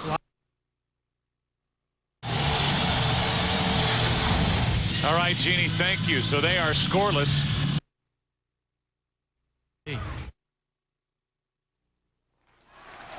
Next on the Toyota Halftime Show, Patriots Pro Bowl defensive tackle Richard Seymour is a community conscious player known for his generosity. Find out what happens when teammate Troy Brown tests the limits of his generosity on this week's edition of You've Been Sacked. That's coming up at the half. Brian Griese warming up on the sideline, but the Rams now, after the 2-minute warning, have a 3rd down and goal, trying to tie the game late in the first half. On the ground, Falk, can he get there? Stopped short of the goal line. So here are the Rams. Jeff Gooch prevents him from getting in, and the Rams go with 3 running plays and don't get in. Well, they get in bunch, so they're making Tampa Bay think that it's going to be. You see, they have the bunch out here, and they're trying to get all the defenders out to that side. And I'll tell you, Jeff Gooch does an outstanding job of staying at home. You want when they start that, you read that lead, you stay at home, and you make the play right there.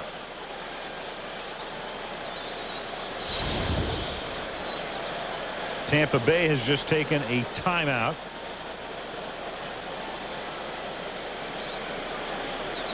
Yeah, I think Mike Martz on a couple of these calls kind of outfought himself.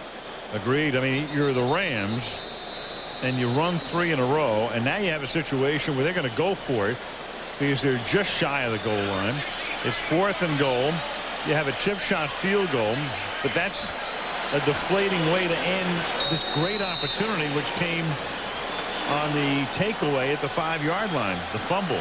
I always took the field goal. I mean, I know that's it, but I used to tell them, if you don't get it done in 3, I'm not going to give you 4. Here's Bulger. And did the Bucs stop him? The Rams are going to say touchdown, but the officials haven't said anything yet. Dwayne White is there. And now they say touchdown. Marshall Faulk. Now it's a reviewable play if the Bucs so choose, but we'll take a look at it. On a play like this, how in the world do you determine it? And of course, this is in the last 2 minutes, they can look at this upstairs. Right there, you see the ball has to cross the plane of the goal line. And we talk about a good goal line runner finding a soft spot. Watch Marshall Faulk here. He is stopped. He just keeps the feet going, finds a soft spot, and he sticks the ball through the soft spot. It's up to the boys upstairs. Meanwhile, where's his forward progress stop? I mean, replay, well, they're telling us they've looked at it and it's good. But in a way, I mean, I think you're at least compelled to stop it and take a look at it. And that Gruden is saying, what in the world? It looks like his forward progress is stopped. And if it was, he wasn't in. You could say second effort and all that, but, you know. Yeah, but the officials have to stop the play. I mean, if it is forward progress isn't an automatic thing, and that has to be called, right? On the field. Yes. You would think. Wilkins for the point after. And so the Rams run on 4 plays. after a 1st and goal at the 5. Meanwhile, a milestone there. 6th player in the history of the league with 100 rushing touchdowns. And there's that elite list. Emmitt Smith, a runaway leader. We talked about Marcus before, Peyton and Brown and Riggins and Falk. Well, he's at least going to start to loosen up his arm. Get stopped here. You know, when you get, I mean, so many bodies in there, it's really tough to tell when it is. You see, his feet are still going, and I think his body is still going forward. Obviously, you know, he gets the ball coming forward. You see, he gets low, and then I don't know. I don't know that I don't know what you count a wiggle. Here's real speed now.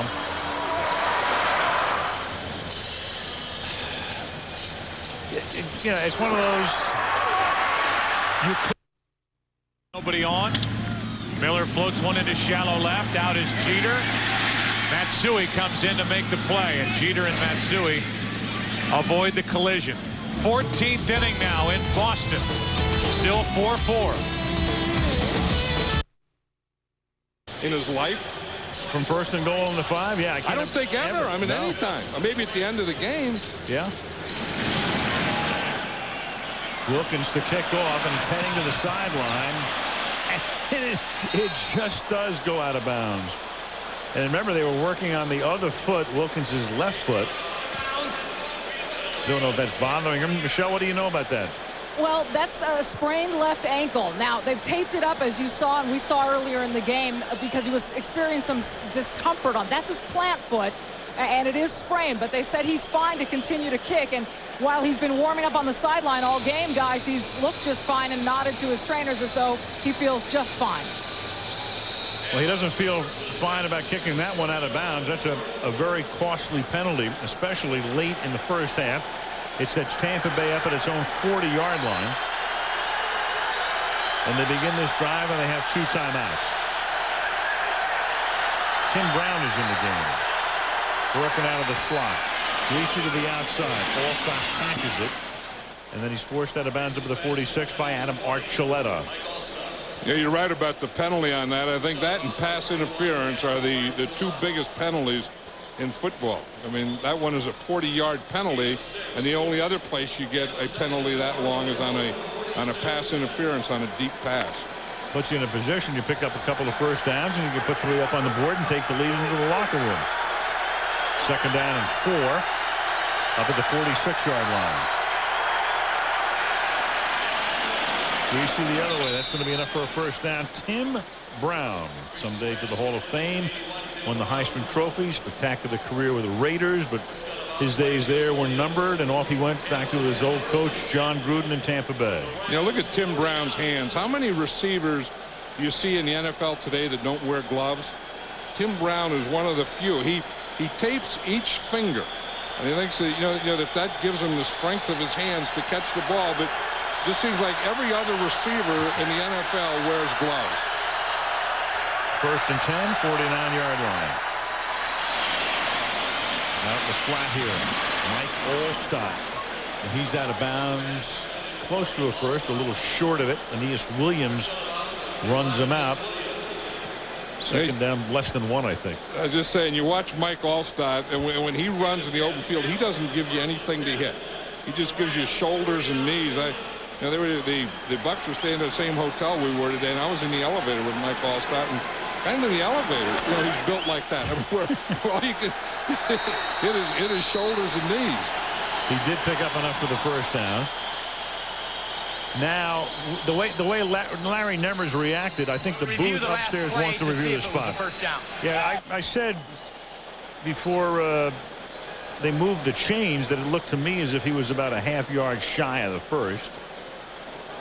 They had to get to the 39-yard line. Take a peek here. And John Gruden saying, what the heck are they looking at this one for? And they didn't look at the one in the goal line. You can see the yellow line. And again, it's where the ball is when he goes out of bounds. I think that was a little short. No? I think, yeah. I mean, I'm looking up here from, with the naked eye, and it looked as if he came up a little bit short. So again, you can't challenge inside 2 minutes either half. They'll take a look from the booth. And again, it's not where he steps out of bounds. It's where the ball is when he steps out of bounds. So you can see it in his right hand. The ball is behind. We're going to review to see if the runner, his right after he foot caught the steps pass, out. made a first down or didn't. I don't think he did. I mean, if he has it in his left hand, he has a chance. Right hand, no. John Gruden, he has to worry about his throat. I mean, he's been on chloroseptic and all those lozenges that you take. Did you see what Allstott did there? In fact, he kind of pulls, as he goes out of bounds, he pulls the ball back. Yeah. So the ball is right there. So the ball is going to be spotted back from where he went out. Yeah, I think he's a yard shy of the first down. Nemo started to talk. John Gruden lost his voice earlier this week. John, I was trying to tell him last night, you know, you have to go from your diaphragm. I mean, he starts it from, you know, like his neck. Well, you were coaching him up because he was saying that, you know, he has to yell in the plays. He calls all the plays, yells at the officials. The runner was short of the line to gain. The ball will be put just over the 40-yard line, second down.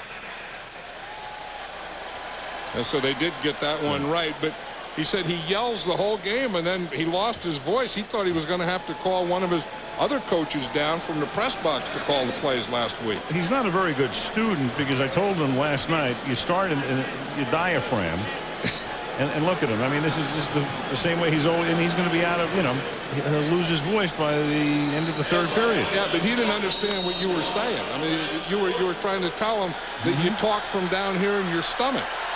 He said he was going to go back and practice it last night. I'm going to work with Pavarotti next week, by the way. I'm not sure how you talk from your stomach myself. I think it's psychological.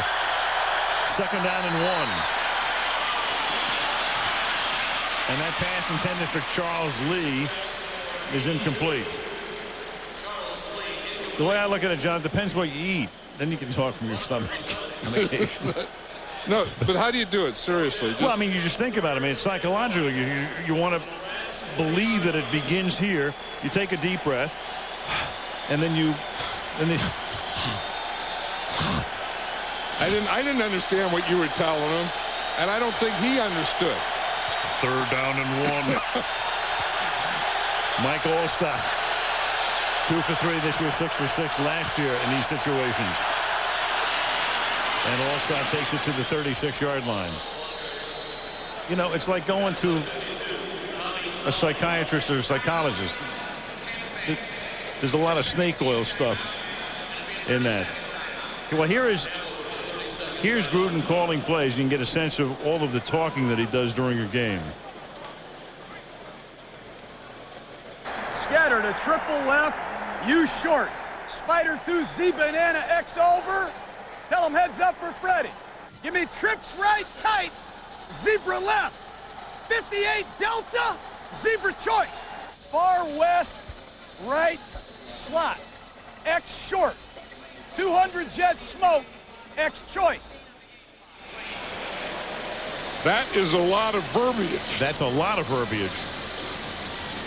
And I'll tell you, if you have to bring all that up from your stomach, right, you may not get it back down there to get it started again. But Brian Gracie was saying last night that that's so tough. The quarterback in this offense has to tell everyone what to do. Well, that's complicated. And then think of what Martz's offense is like. You see John Gruden's playlist there. The red ones are the ones that he likes best. Let's see what he likes here with 77 seconds remaining. First and 10. Looks like he likes confusion. They have one timeout. Greasy rolling, and he's going to throw it out of bounds. Second down and 10. If you look at this play card here, you can see all the red again. You know, everything is broken down into plays. You know, I mean, first and 10, second and long, third and short, goal line, red zone, plays for guys, and all that stuff. And then the ones that he really likes, he does red. He said he red lights them. And then I asked him if he changes them. He said, no, the ones that he has red lighted last night on Sunday night will stay red lighted tonight. He needs a voice coach and reading glasses. Second down and 10. taken by Charles Lee, who gets tackled at the 30-yard line. Lee slow in getting up. One thing we talk about the offensive lines and giving the quarterback time. Tampa Bay's offensive line has done a very good job for Brian Griese and giving him time, and he's getting the ball down the field. You know, it's not that all that 3-step drop and and getting the ball out of there. He's taking 5-step drops. He's setting, he's looking, he's throwing. He's getting the ball more up the field than I can remember this pass offense. Lee is down, and in this situation, the Bucs are compelled to take a timeout, which they do, and that's their final one. So it's 3rd down and 4 now. Coming up at the 30-yard line, if they gain nary a yard, it'll be a 48-yard field goal attempt. Yeah, that has to be one of those artificial turf injuries where you get your foot caught in the turf, and then as he twists, the foot is planted and caught, and the only thing that can give is a joint. And that's what happens. And for the Bucs, I mean, it's been so tough for them in terms of their receivers. If you would have made out a depth chart before training camp, it would have had Joey Galloway, who got hurt on opening day. He'll be back maybe in a couple of weeks. Keenan McCardell, who is still holding out and I suppose could be traded before the deadline tomorrow. Joe Jurevicius had surgery and they expect him to come back. Ricky Dudley is the tight end. Charlie Garner, who they picked up, the former 49er and Raider, was hurt in the game against Oakland, so he's gone for the season. So you take a look at those guys. I mean, Garner was going to be his key back. Bruce Allen had been in Oakland and came over to be the general manager in Tampa Bay. You know, Gruden brought Allen with him after he comes from Tampa. Rich McKay found a home. Rich had been in Tampa Bay, goes to Atlanta, where he's met with great early success. Lee goes walking off the field, and Gruden talks to Nemers with a 3rd down and 4 coming up. Yeah, you saw those 2 top guys in the list, Charlie Gardner and Joey Galloway. That was the speed that John Gruden wanted to put in this offense. He felt that, you know that they needed, he calls it juice. They needed some juice, and he said Joey Galloway, when he saw, practicing in training camp, and he had him just the first part of the first game, and he said he was something special. He said he's never worked with a wide receiver like Joey Galloway. But he's going to get him back shortly, but right now Clayton has been the guy. All these injuries gave Clayton the opportunity, and he's been very good. 4 grabs tonight for 83 yards. 3rd and 4. Griese throws underneath, and that's going to lose yardage. Ken Bilger, the tight end, is tackled at the 33, so they lose about 3 yards, and now Gramatica will come in and boot a field goal of about 48 yards. It's from that same hash mark where you see it's from the right hash mark, so you have to hook it in a little. The last one, Martin Gramatica hooked in too much. And there's no doubt about that one.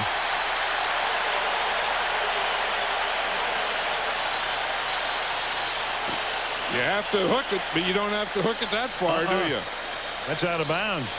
That's the thing, the right-footed kicker on the right hash mark, you have to bring it in, so you're trying to do that, and sometimes you overdo it. He's lying 2, hitting 3 now from the 38. Never had that problem. I usually go the other way. Watch, the snap was a little inside and low. I think the hold is okay. I mean, he just, that's more of a shank, I think, than a hook. Shank. The snap did skip along the ground. It's 1st and 10 now. The Rams have 2 timeouts left as they try to at least get into field goal range from the 38-yard line against the 4-man Tampa Bay pass rush. Little dump underneath. Marshall Faulk across the 50, trying to get out of bounds to save the timeout, and he does, to the 46 with 12 ticks. 16-yard pickup. You know, that's what always impresses me about a screen pass. When you get a big offensive lineman like Scott Tucero out here, the guard, just watch him, and then being able to get out there but then hit a guy in the open field right here. You'll go get a guy, get square on him. That's about as tough a block as an offensive lineman has to make, is open field on a screen against a smaller guy. 18,000 total yards for Marshall Faulk, 5th player in the NFL to do that. Timeout is now taken by the Rams.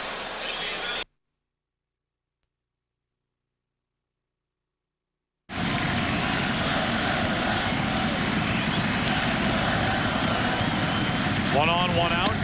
That's low.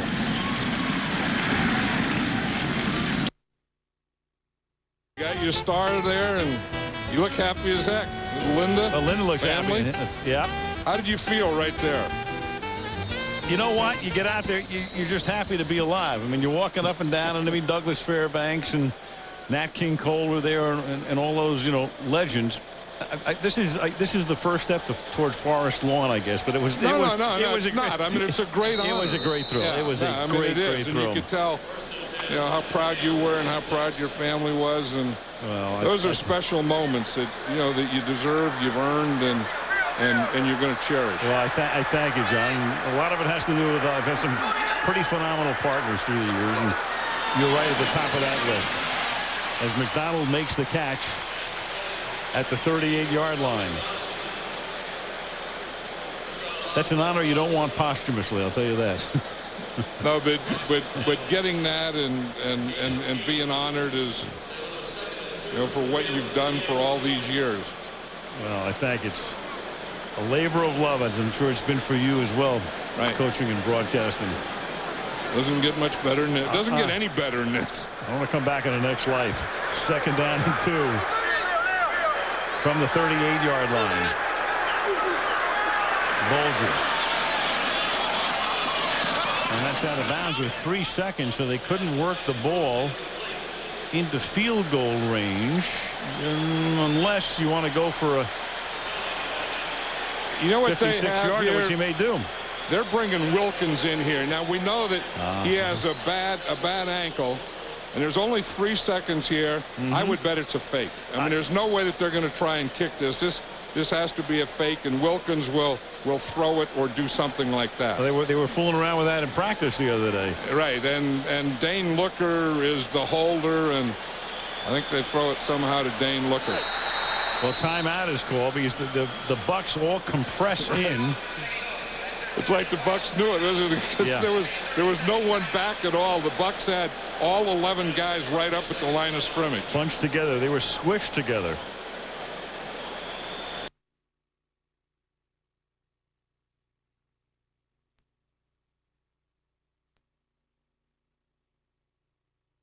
Esteban Loaiza. Looker's looking, where are we going to run this surprise play that we're going to run? Didn't see it. Just takes a timeout. Now they could have, like the old basketball thing. You show them, you see how they're going to line up, then you take a timeout, make the call. This still could be a fake. Inbounds it. And no, Wilkins is going to kick it, but it's well short. So Wilkins missing, and that's the way the half will end. Rams capitalize on a late break after the fumble by Tampa Bay. We're tied at 14. And coming up next, the Toyota halftime show, and we come back after this message from the NFL and a word from our ABC stations. Pitch like this in a Yankee uniform on the inside corner, 2-2. That was a relative of that previous pitch.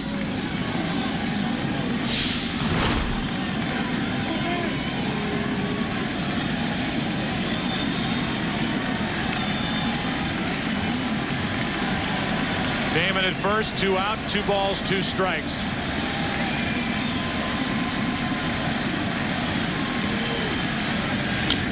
And Ramirez fouls it away.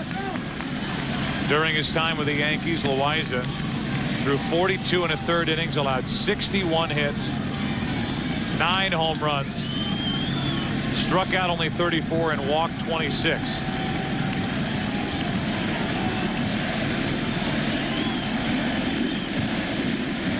Much different looking pitcher here tonight.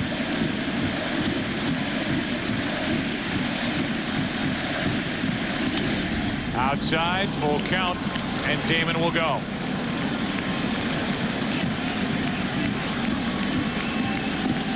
.461st pitch of the night coming here to Manny Ramirez.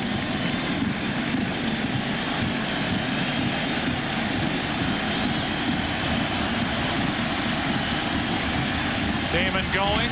Ball four is high, and David Ortiz with another chance to win it.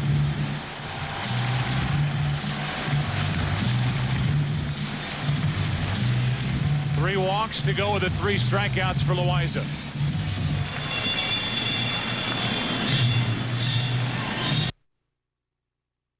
Test drive, blah, blah, blah, blah. When he was in St. Louis and he had Lee Smith as his closer, and once he handed the ball to Big Lee, he was finished managing. In some respects, it's the same tonight with Loaiza, the last guy the Yankees have in their bullpen. It's Loaiza's game to win or lose. And it's David Ortiz trying to make him lose it. 2 on, 2 out, strike 1. 100,000 miles. The Hyundai Santa Fe, starting at just 6.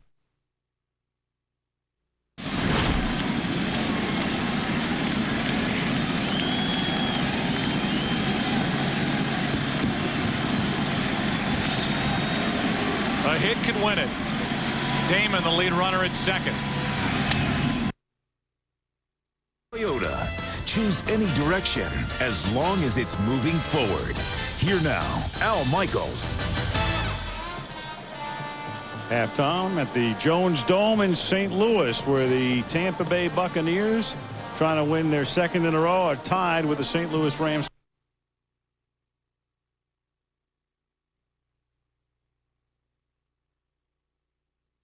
Won 20 in a row, but everybody on the Patriot roster is fair game, and the man in the crosshairs, the defensive lineman Richard Seymour. He's been sacked.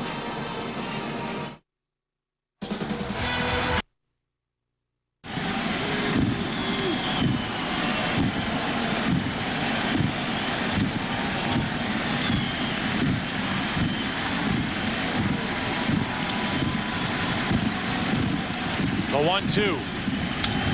Ortiz spoils it.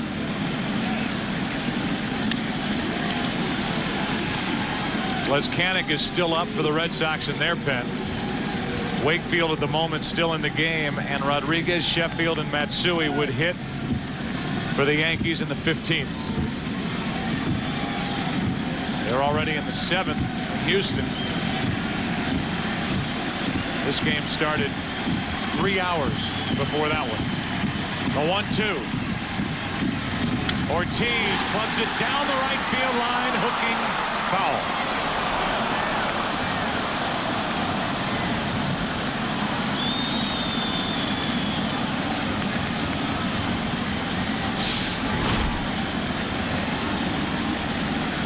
David Ortiz already is the only player with 2 walk-off home runs in a single postseason. Bernie Williams, the only other player with 2 in a career. Another 1-2. 2-2.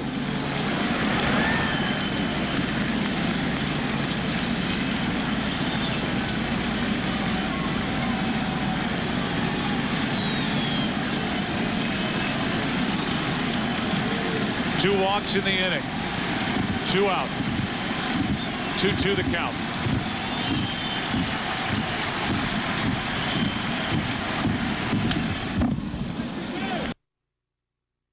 Oh, man.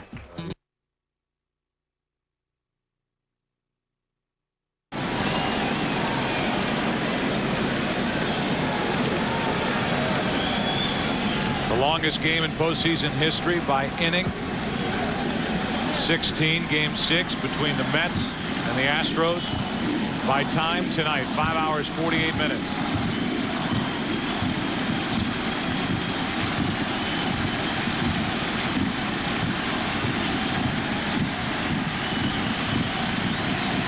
2-2. Another foul.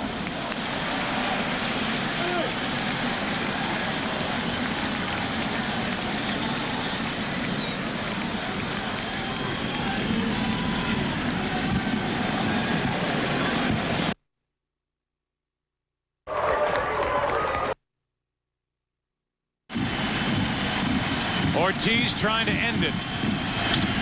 Foul.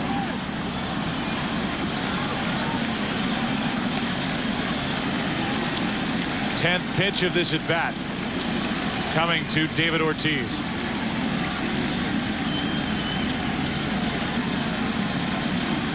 His home run in the 8th inning started what ended up a 2-run rally to tie it.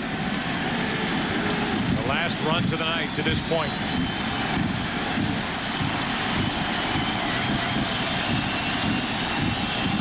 Ortiz fights it off center field. Damon running to the plate, and he can keep on running to New York. Game 6 tomorrow night.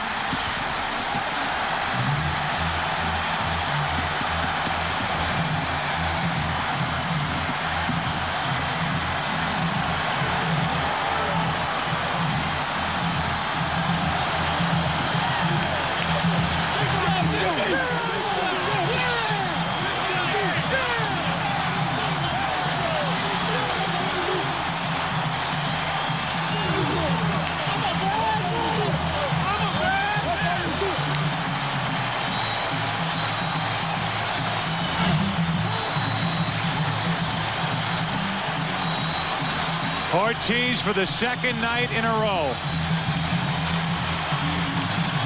ends a game that lasts over 5 hours.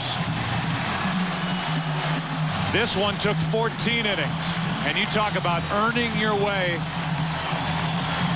back to New York. The Red Sox have earned a trip to Yankee Stadium for tomorrow night.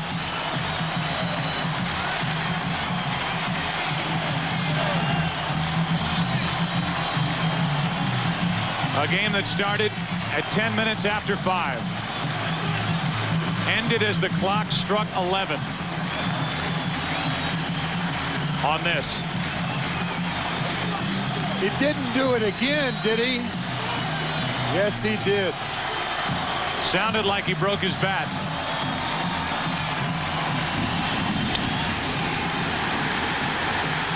Damon had walked, and now he flies home to win it for the Red Sox. A final of 5-4.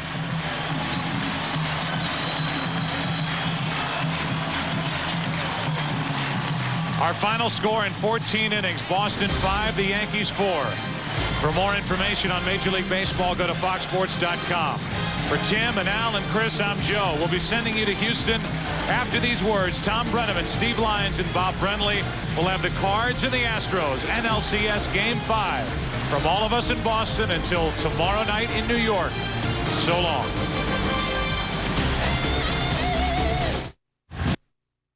From a perspective, Johnny Unitas never had a 5-touchdown game. I mean, we've been talking about a lot of the quarterbacks this year, but nobody's been more spectacular than Dante. No, and he's just in one of those zones. I mean, you just watch him there, and he can do it all ways. I mean, he can drop back and throw it. He can roll out and throw it. You know, he can start to run and stop and throw it. And he has great receivers, a good offensive line. But so much of it is him. You know, he weighs 265 pounds.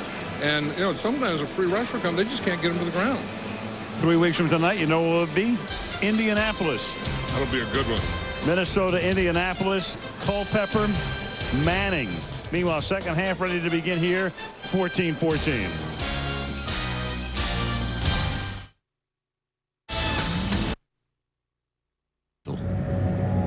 It's physical. It's powerful.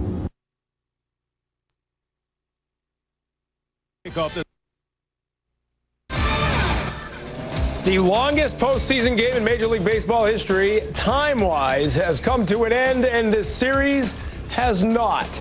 David Ortiz, the extra inning hero, again for the third straight postseason win. He is the hero as the Red Sox win at 5-4 in 14.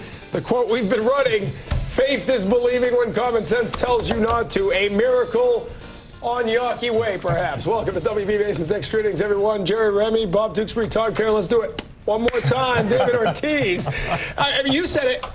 I don't know when, a few innings earlier, but this is Reggie Jackson type stuff that he's doing. Absolutely. You know, and when you think about this, first of all, we're going to take a look at Ortiz's base hit. He gets that cutter up and in where he should be trying to pitch David Ortiz, and he drops it in for the base hit to score Johnny Damon and give the Red Sox a win. Bob, I can't imagine what the fans, certainly the people like us who are watching it, and the players, the emotion that these last two games has brought, it's been incredible. I mean, you're physically and mentally exhausted just watching the games, never mind playing in them. I don't know. I can't even talk. They've got to go back to New York. The Yankees are still up 3-2. There's 2 more games to play. This amazingly have come back. You said it. And right now, get a great deal on a Motorola phone from Alltel. And David Ortiz, our Subaru star of the game, driven by what's inside, 5 for 11. The walk-off homer in the 11th last night. The walk-off RBI single in the 14th inning tonight. And a new Mr. October being born. A 10-pitch at-bat, and he fouled off pitch after pitch. No on Amendment 4.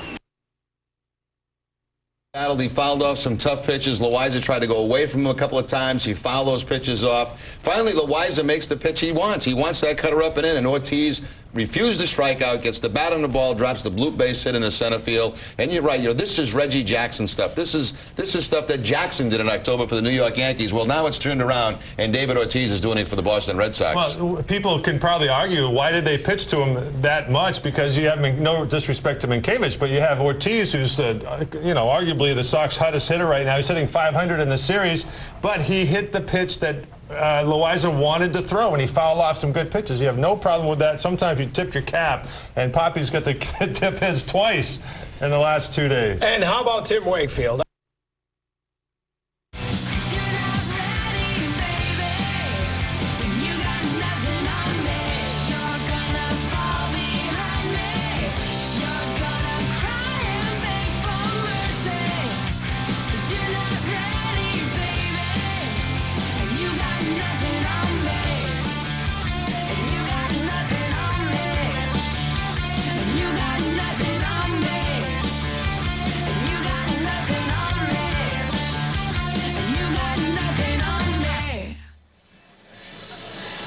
Al Michaels, John Madden, Michelle Tafoya. St. Louis started the third quarter. Good first half. Tampa Bay and St. Louis locked up at 14.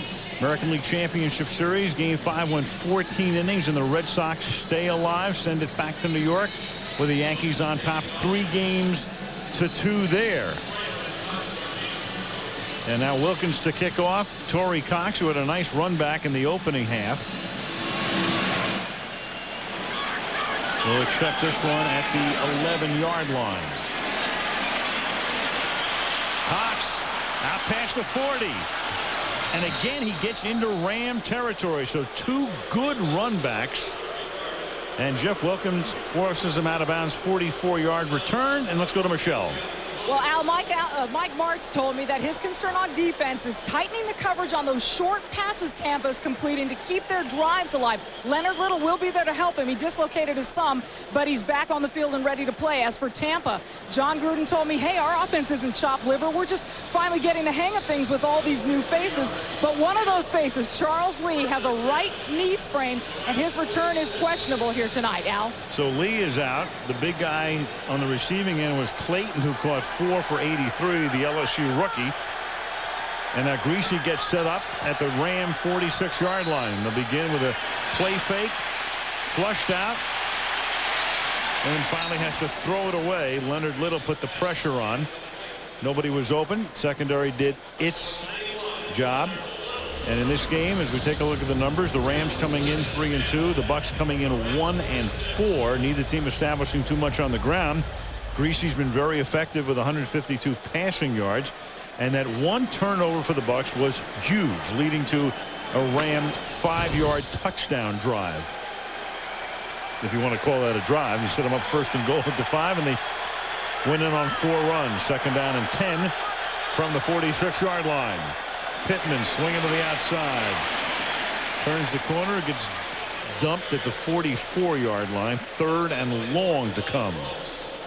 Yeah, we always talk about the tackling in this league, and how bad it's been. I'll say this, in this game tonight, the tackling has been very good, and I ought to be talking from my stomach.